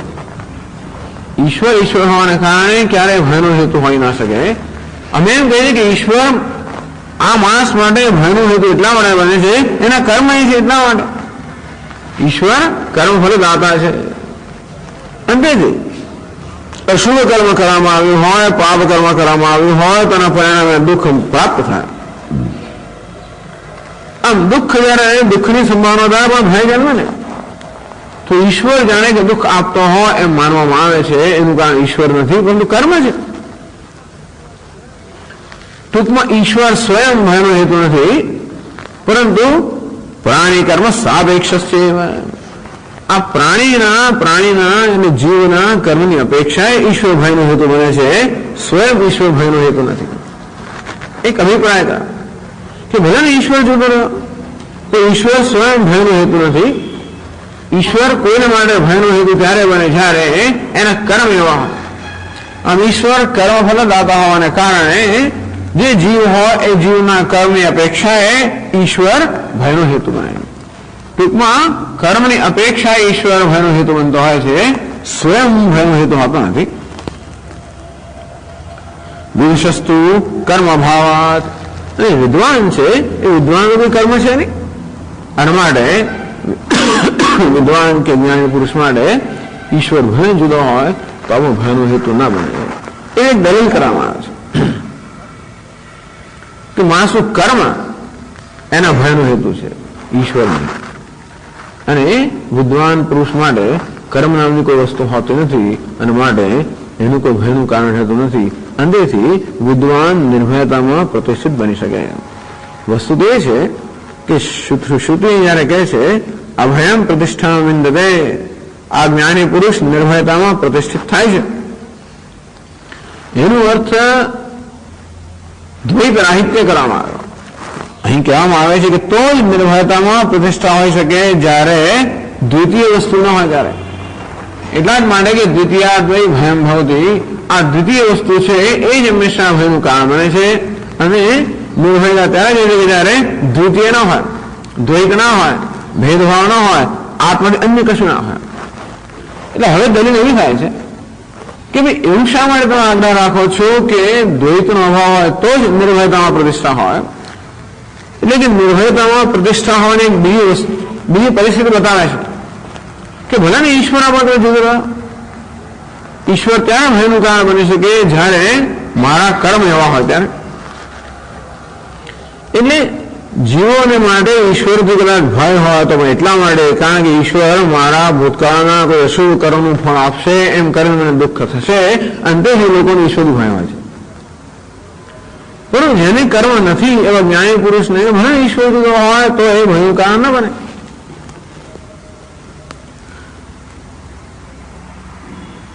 इति शंकरे सापेक्षस्य આગળ ભાષણ લે છે. સાપેક્ષस्य અન્યस्य ભય હેતુત્વમ इति चेत् સાપેક્ષस्य અન્યस्य ભય હેતુત્વમ. અન્ય એટલે કે ઈશ્વર, અન્ય એટલે ઈશ્વર. ઈશ્વરમાં અપેક્ષા સહિત આ કર્મની અપેક્ષા સહિત જે ઈશ્વર જે છે એ ભયનો હેતુ છે, સ્વયં ઈશ્વર ભયનો હેતુ. અને એટલા માટે ઈશ્વર પોતાને ભિન્ન હોય તો ભય હોય એવો નિયમ નથી. ઈશ્વર અને કર્મ એ બે જે ઈશ્વર અને કર્મ એ બે જે એનું સાહિત્ય છે, એટલે બંને સાથે હોય તો જ આપણા ભયનો હેતુ બને. ટૂંકમાં ઈશ્વરની પણ કર્મ ભયનો હેતુ છે.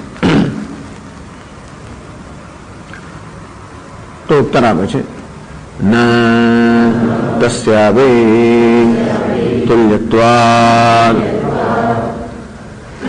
તો કે નહીં, તસ્યાવે તુલ્યત્વાદ. તમે એ કર્મની વાત કરો છો ને એ કર્મ પણ જો અન્ય હોય તો એ પણ રહેવાનું છે. તો કહી ના શકાય કે વિદ્વાન માટે કર્મ નથી. કર્મ જે છે એ વિદ્વાન માટે નથી એમ ના કહી શકાય, કારણ કે જો કર્મ ખરેખર સત્ય હોય તો એનો નાશ ના થઈ જાય. તસ્યાવી તુલ્યત્વાદ.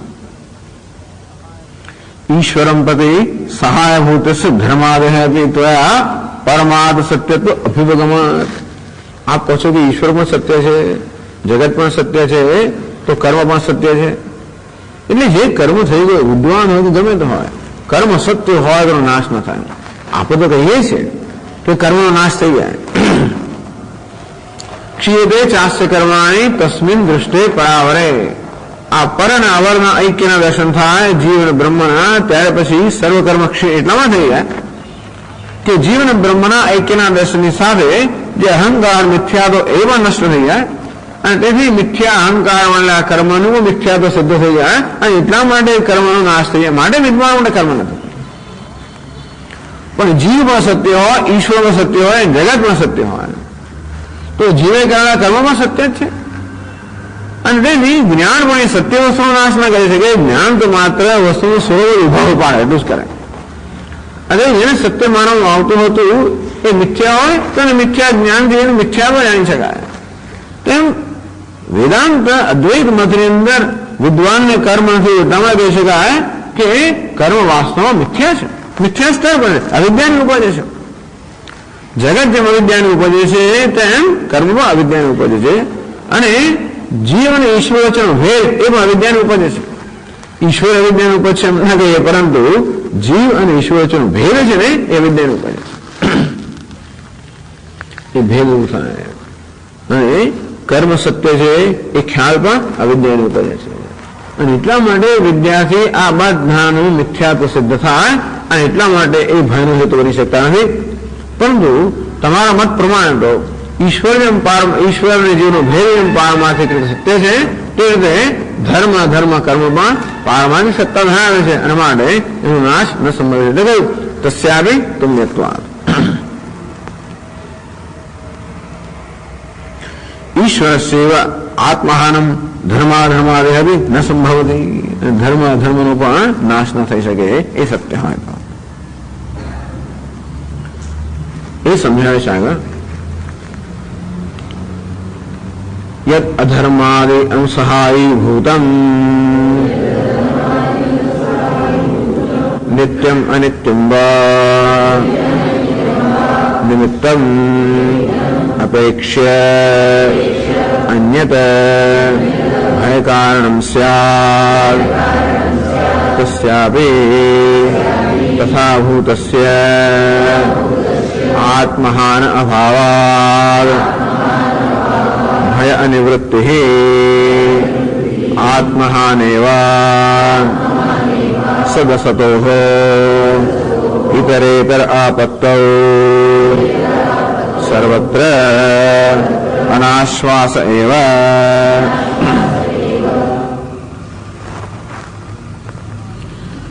અધર્માદિ અનુસહાયભૂતમ નિત્યમ અનિત્યમ વા નિમિત્તમ અપેક્ષે અન્યત ભય કારણમ સ્યાત. અન્ય એટલે કે ઈશ્વર કે બ્રહ્મ, ઈશ્વર કે બ્રહ્મ જે અન્ય માનવામાં આવે છે એ ભયનું કારણ કેમ બને છે?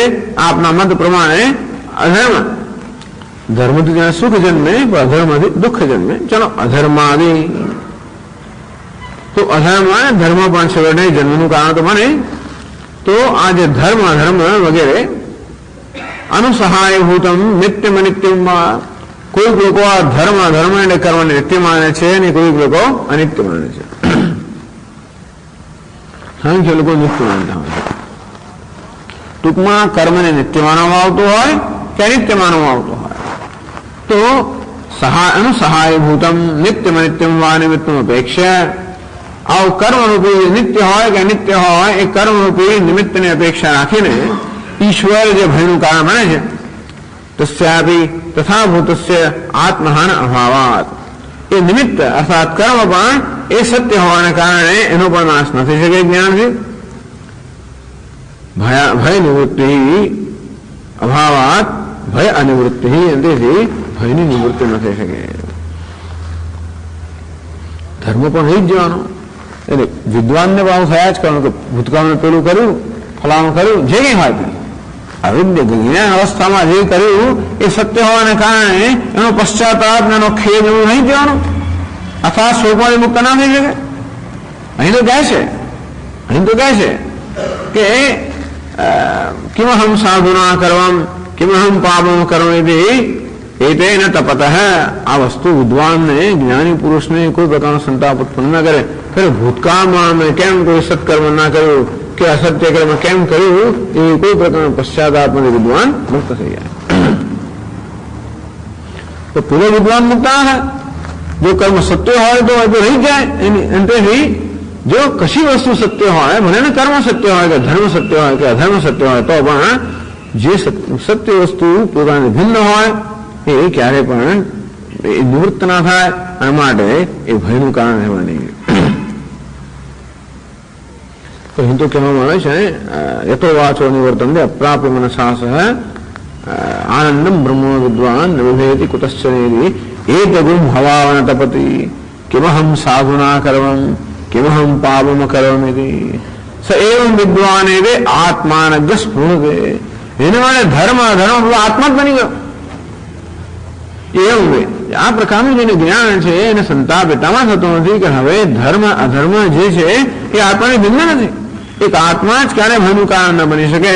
આ ધર્મ અધર્મ આ બધાનો આત્મામાં સમાવેશ થઈ ગયોના કારણે એટલા બધાનું ભયનું કારણ રહેતા નથી.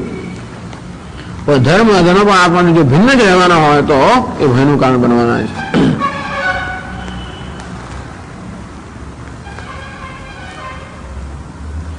એવું કેમ ના બને કે ધર્મ અધર્મ સત્ય હોય પણ જ્ઞાનથી નષ્ટ થઈ જાય એમ કેમ ના બને?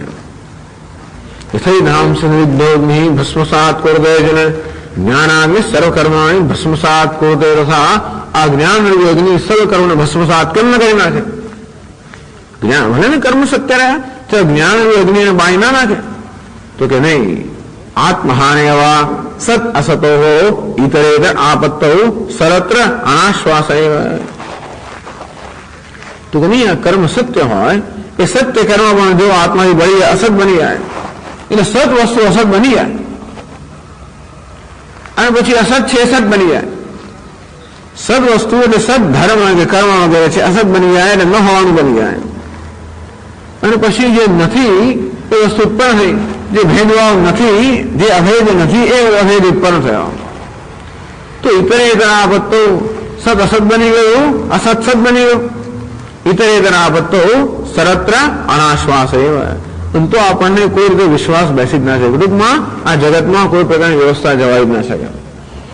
જે વસ્તુ છે વાસ્તવિક રીતે છે અને ન હોય ધારો થઈ જાય કે એને કારણે હવે હોવાનું બંધ થઈ જાય, એનું અસ્તિત્વ મટી જાય અને એનું અસ્તિત્વ નથી એકદમ અસ્તિત્વમાં આવી જાય કે કારણ છે, તો અમને ખબર જ ના પડે કે બીજી ક્ષણે શું થશે. આ પુસ્તક છે ખરો, બીજી ક્ષણ હશે કે નહીં આપણે કહી ના છે. કારણ કે તમે કહો છો એ પ્રમાણે એ વસ્તુ છે એ ન પણ હોય અને નથી એકદમ આવી પણ છે કે અસ્તિત્વમાં.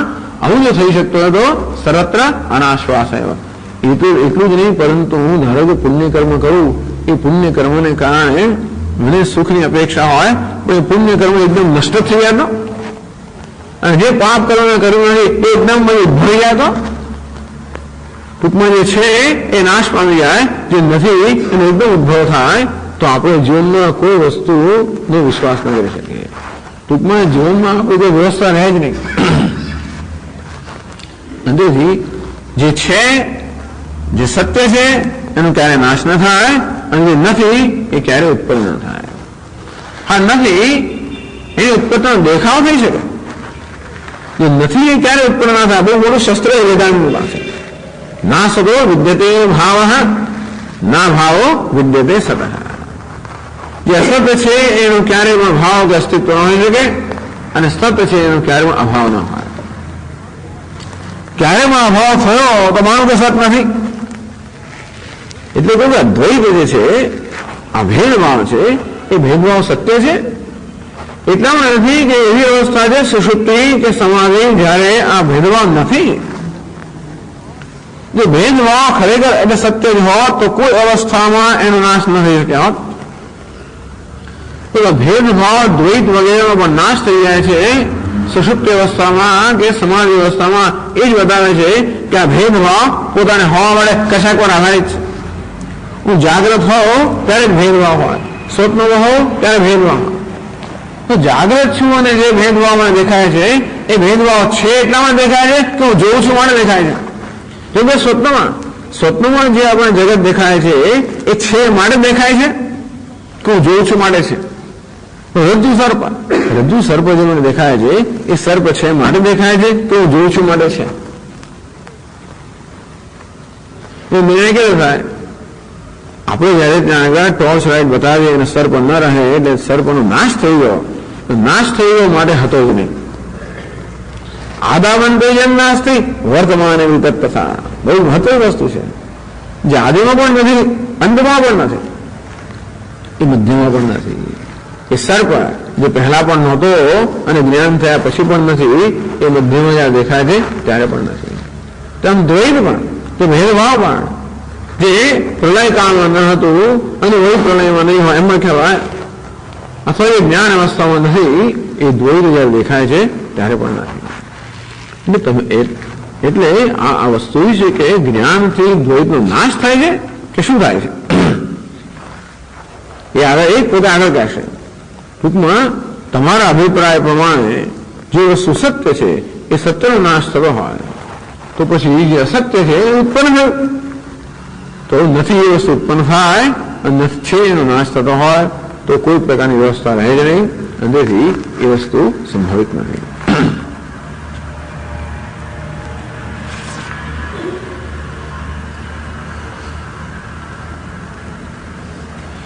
આ નૈયાયિક લોકો આપણા જે દલીલો કરે છે એ લોકો અમુક વસ્તુને નિત્ય માને છે. આકાશ આત્મા વગેરે નિત્ય માને છે. તો તમે કેમ કહી શકો કે આકાશ હંમેશા હશે જ? અત્યારે છે ને પછી નહીં હોય તો એ નિત્ય કેમ કહી શકાય? અંતેથી કહી જ ના શકાય ને. અત્યારે આકાશ છે, અત્યારે આત્મા છે, ચલો ધર્મની વાત તો જવા દો, પણ આત્મા જે સત્ય છે એ જ ધારો કે અસત બની જાય તો પછી મોક્ષ વગેરે કોઈ વસ્તુ રહે જ નહીં. કોઈ વ્યવસ્થા રહી ના શકે. માટે એ સત્ય છે એ સત્ય કહેવાય, જેનો ક્યારે બહાર ન થાય, ક્યારે પણ નાશ ન થાય, એને અસત્ય કહેવાય. એ કોઈ અવસ્થામાં છે જ નહીં અને દેખાય છે ત્યારે પણ માત્ર આભાસ જ છે.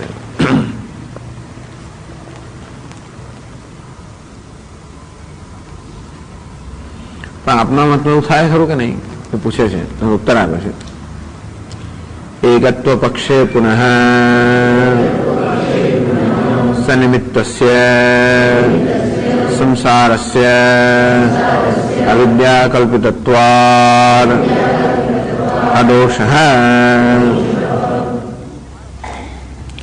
એકત્વ પક્ષે પુનઃ, અમારા પક્ષમાં એકત્વ સ્વીકારવામાં આવ્યું છે, તો તમારા પક્ષમાં સંસારને કેમ સમજાવશો? સનિમિત્તસ્ય સંસારસ્ય અવિદ્યા કલ્પિતત્વાદ. આ સંસાર એનું કારણ જે કહેવાય માયા વગેરે તો થોડો પ્રકૃતિ અવિદ્યા કલ્પિતત્વાદ. સંસારનું કારણ તો આપણે કામ કર્મ વગેરે કહેવામાં આવે છે. તો કર્મને કારણે જન્મ મૃત્યુ વગેરેની પ્રક્રિયા હોય છે. કર્મ વળી કામના કારણે હોય છે. તો એવા કામ કર્મ વગેરે એ સંસારનું નિમિત્ત છે.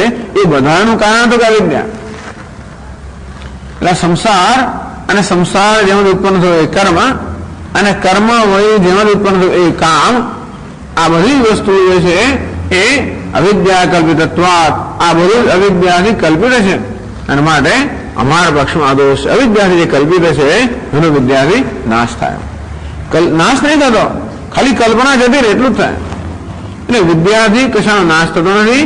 વિદ્યાથી માત્ર અવિદ્યાની નિવૃત્તિ અને ભ્રમની નિવૃત્તિ થાય. અને અમારા પક્ષમાં કોઈ દોષ નથી. એટલે અમારા પક્ષમાં જે દ્વૈત છે એનો નાશ થતો નથી, પરંતુ જે દ્વૈત અવિદ્યાથી કલ્પિત છે એ હવે કલ્પના રહેતી નથી, ભ્રમ રહેતો નથી.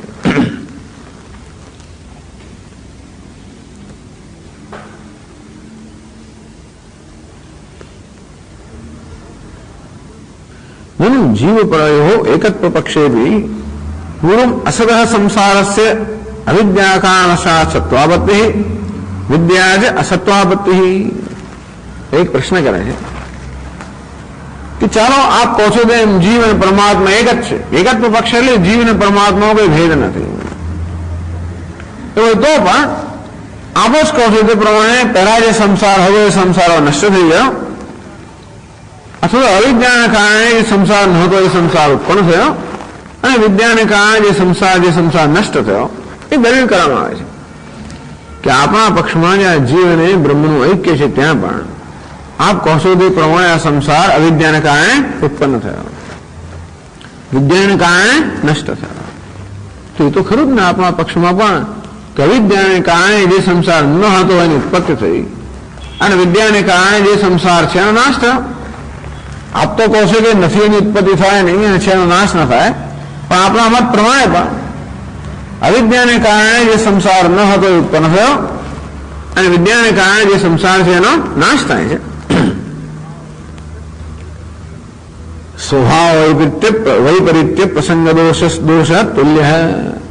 પરંતુ નથી ઉત્પન્ન થવું અને છે એનો નાશ થવો આ સ્વભાવની વિપરીત છે. એનો સ્વભાવ છે એ નથી જો સ્વભાવ છે એનું હોવું. અર્થાત આપના કહેવા પ્રમાણ પણ સંસાર જે ન હતો અને અવિદ્યાથી ઉત્પન્ન થયો અને હવે જે સંસાર છે એ વિદ્યાથી નષ્ટ થાય એ નથી ઉત્પન્ન થયું અને છે એનો નાશ તો આપના પક્ષમાં પણ એવું જ છે. એટલે એનો ઉત્તર આપે તો મેરિક દુષ્ટસ્ય હે દ્વિતીય ચંદ્રસ્ય ન આત્મલાભ નાશો વા અસ્તિ. તો કે નહીં, આ સંસારનું હોવું એટલે સંસારનું અસ્તિત્વમાં આવવું અને સંસારનું નાશ થવું એ કોની સાથે સરખાવી શકાય? દ્વિતીય ચંદ્ર સાથે. દ્વિતીય ચંદ્ર એક જ છે. તો એ એક જ દુષ્ટસ્ય. આ દ્વિતીય ચંદ્ર કોણ દેખાય છે? જેની આંખમાં દોષ છે ને. તો ચંદ્ર પેલો બીજો ચંદ્ર ઉત્પન્ન થયો અને બીજો ચંદ્ર નાશ પામ્યો. એ ખરેખર ઉત્પન્ન થયો છે. તો મેરિક દુષ્ટસ્ય હિ દ્વિતીય ચંદ્રસ્ય ન આત્મલાભ નાશો વાસ્તિ. એ મનુષ્યને જયારે બીજો ચંદ્ર દેખાય છે ત્યારે પણ ખરેખર એ બીજો ચંદ્ર ઉત્પન્ન થયો નથી. આત્મલાભ એટલે કે બીજો ચંદ્ર અસ્તિત્વમાં આવ્યો અને હવે એની આંખમાં દોષ દૂર થવા માટે જે બીજો ચંદ્ર હતો એ નાશ પામ્યો એવું નથી. બીજો ચંદ્ર જે નથી એનું માત્ર આભા ભ્રમ જ છે અને ભ્રમની નિવૃત્તિ થાય છે. એટલે અવિદ્યાથી ભ્રમ ઉત્પન્ન થાય, વિદ્યાથી ભ્રમની નિવૃત્તિ થાય. અવિદ્યાથી કોઈ વાસ્તવિક વસ્તુ ઉત્પન્ન થતી નથી અને વિદ્યાથી કોઈ વાસ્તવિક વસ્તુનો નાશ થતો નથી.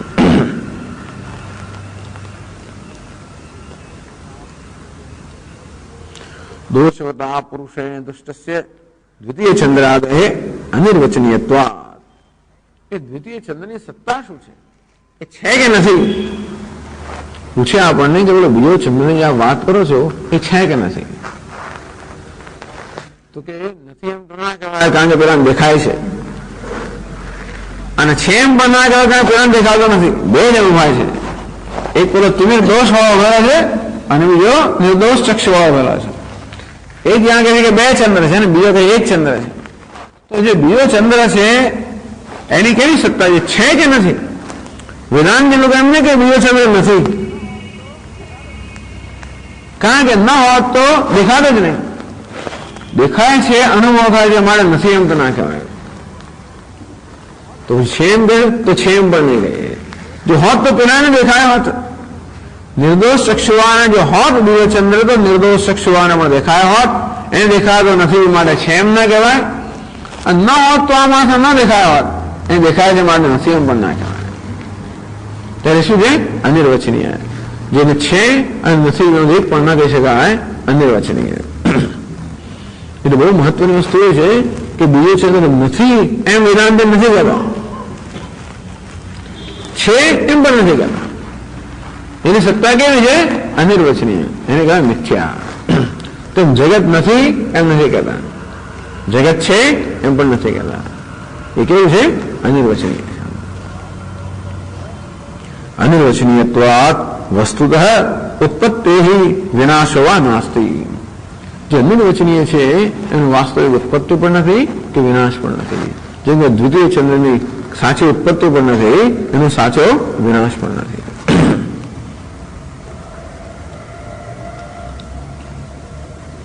આમ સ્થૂળ સૂક્ષ્માત્મના અનાદિકાલમારભ્ય અનુવર્તમાનસ્ય સંસારસ્ય. તેમાં સંસાર પણ અનાદિકાળથી ચાલતો આવે છે. સ્થૂળ જગત, સૂક્ષ્મ જગત, સંસાર અનાદિકાળથી ચાલતો આવે છે. એ પણ અવિદ્યાદિ કારણ બલેન સર્ગાદો આત્મલાભો ઉપગમેતિ. સમગ્ર જગત છે. આપણે કહીએ છીએ ખરા કે ઉત્પત્તિ થઈ સૃષ્ટિના પ્રારંભમાં અને વળી પાછો લય થાય જ્ઞાનથી એ નષ્ટ થઈ જાય, એ તો માત્ર અવિદ્યાને કારણે ઉત્પન્ન થયેલો ભ્રમ જ છે. એટલે એવું નથી કે અવિદ્યાએ જે નથી એ વસ્તુ ઉત્પન્ન કરી છે. અવિદ્યા માત્ર જે નથી એનો આભાસ ઉત્પન્ન કરે છે. અને એવું નથી કે વિદ્યા જે છે એનો નાશ કરે છે. વિદ્યા જે ભ્રમ છે એ નિવૃત્ત કરે છે. અને તેથી આ ભ્રમ જે સમગ્ર દ્વૈત છે એની સત્તા ભ્રમ છે. ભ્રમ એટલે જ અનિર્વચનીય, એટલે જ મિથ્યા.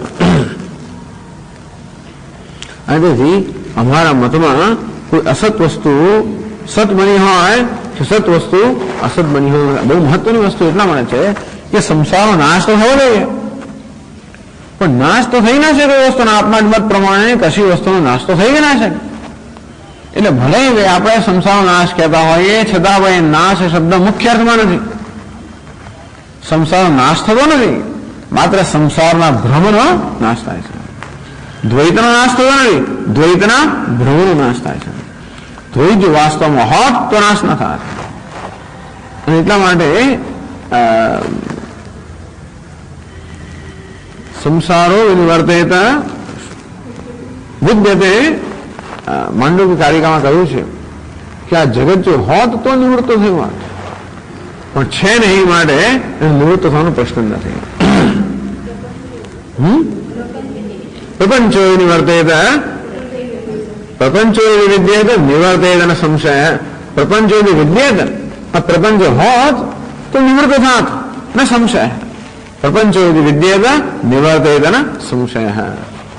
પેલો સર્પ જે છે એ સર્પ જતો રહ્યો, રજ્જુ સર્પ છે, સ્વામી સર્વ જતો રહ્યો એમ કહેવાય, સ્વામી સર્વ નાશ પામે એમ કહેવાય. હા, એ જતો રહ્યો હોત, જો હોત તો. જતો રહેલો સર્પ તો જુદા પ્રકારનો છે. રજ્જુ સર્પ છે એ જતો રહ્યો એમ ના કહેવાય, એ જતો રહ્યો ત્યારે કહેવાય ત્યારે હોત. પ્રપંચો યદિ વિદ્યેત નિવર્તેત, જો હોત તો નિવૃત્ત થયોત ન સંશય. તેથી નથી અને માટે નિવૃત્તનો પ્રશ્ન જ નથી. એટલા માટે સંસારનો નાશ, એ નાશ શબ્દ પણ મુખ્ય અર્થ નથી, માત્ર એ નિવૃત્તિ, ભ્રમની નિવૃત્તિ. એટલા જ માટે વેદાંતના અભિપ્રાયમાં જે અસત વસ્તુ સત બની જતી નથી કે સત અસત એ પ્રકારનો દોષ અહીંયા આવતો નથી.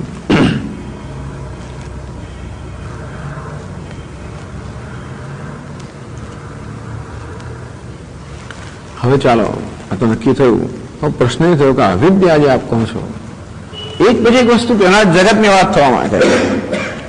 આજે દ્વૈત છે, ભેદભાવ છે, એ મિથ્યા છે, સિદ્ધ થયો. આના બધા ભેદભાવ માત્ર અવિદ્યાનું ઉત્પન્ન થયો પણ સિદ્ધ થયું. માત્ર અવિદ્યાની નિવૃત્તિ વિદ્યામાં થાય છે, બીજા કશાની નિવૃત્તિ થતી નથી. અવિદ્યા વસ્તુ, અવિદ્યા ક્યાં છે? નુ સંસાર કારણભૂતાયાઃ વિદ્યાયાઃ આત્મધર્મત્વ અભ્યુપગંતવ્યમ. અવિદ્યાનો આશ્રય ક્યાં છે? અવિદ્યા પણ કોની છે? તો કે આત્માની છે. અને માટે અવિદ્યા આત્માનો ધર્મ છે. ચાલો ભલે સંસાર જે અવિદ્યાનો જન્મ્યો, તો અવિદ્યા ક્યાં છે? આત્મામાં છે. અવિદ્યાયાઃ આત્મધર્મત્વ અભ્યુપગંતવ્યમ. અજ્ઞાન જે છે એ કોનો ધર્મ છે? આત્માનો ધર્મ છે. એવું તમે સ્વીકારવું પડશે.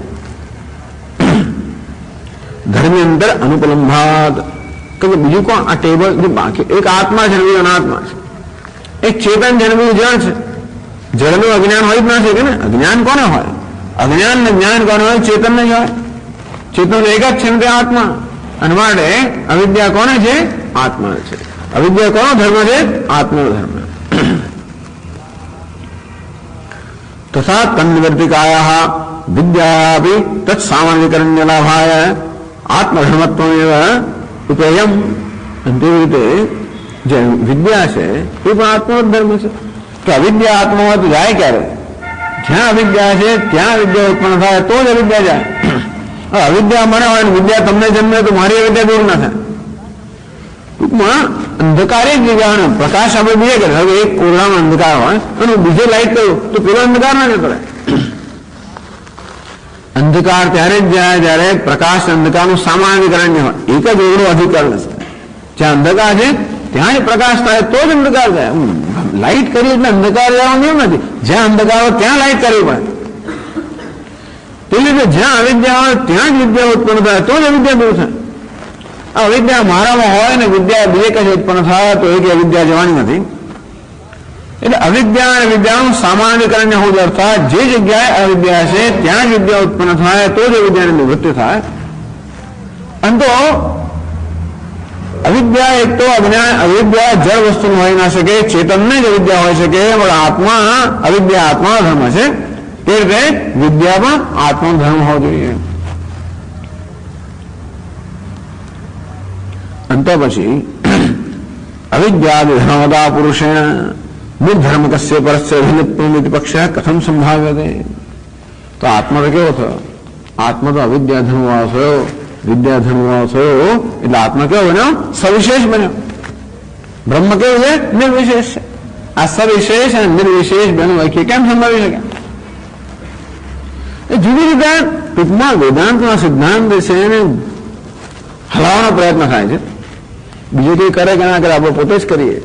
આપણે પોતે જ અનેક પ્રશ્નો ઉત્પન્ન કરીએ જેથી આપણા મનમાં કોઈ પ્રકારનું સંશય ના રહી જાય કે અસ્પષ્ટ ના રહી જાય કે બીજું કોઈ પ્રકારના પ્રશ્નો ના રહી જાય.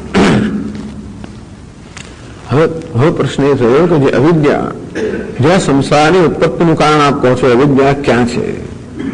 આત્માનો ધર્મ ખરો કે નહીં? કે આત્મા સિવાય બીજા કોઈ અવિદ્યા હોય ના શકે, ચેતન સિવાય બીજા કશે અવિદ્યા હોય ના શકે. એના માટે આત્મા જ એક ચેતન છે, માટે અવિદ્યા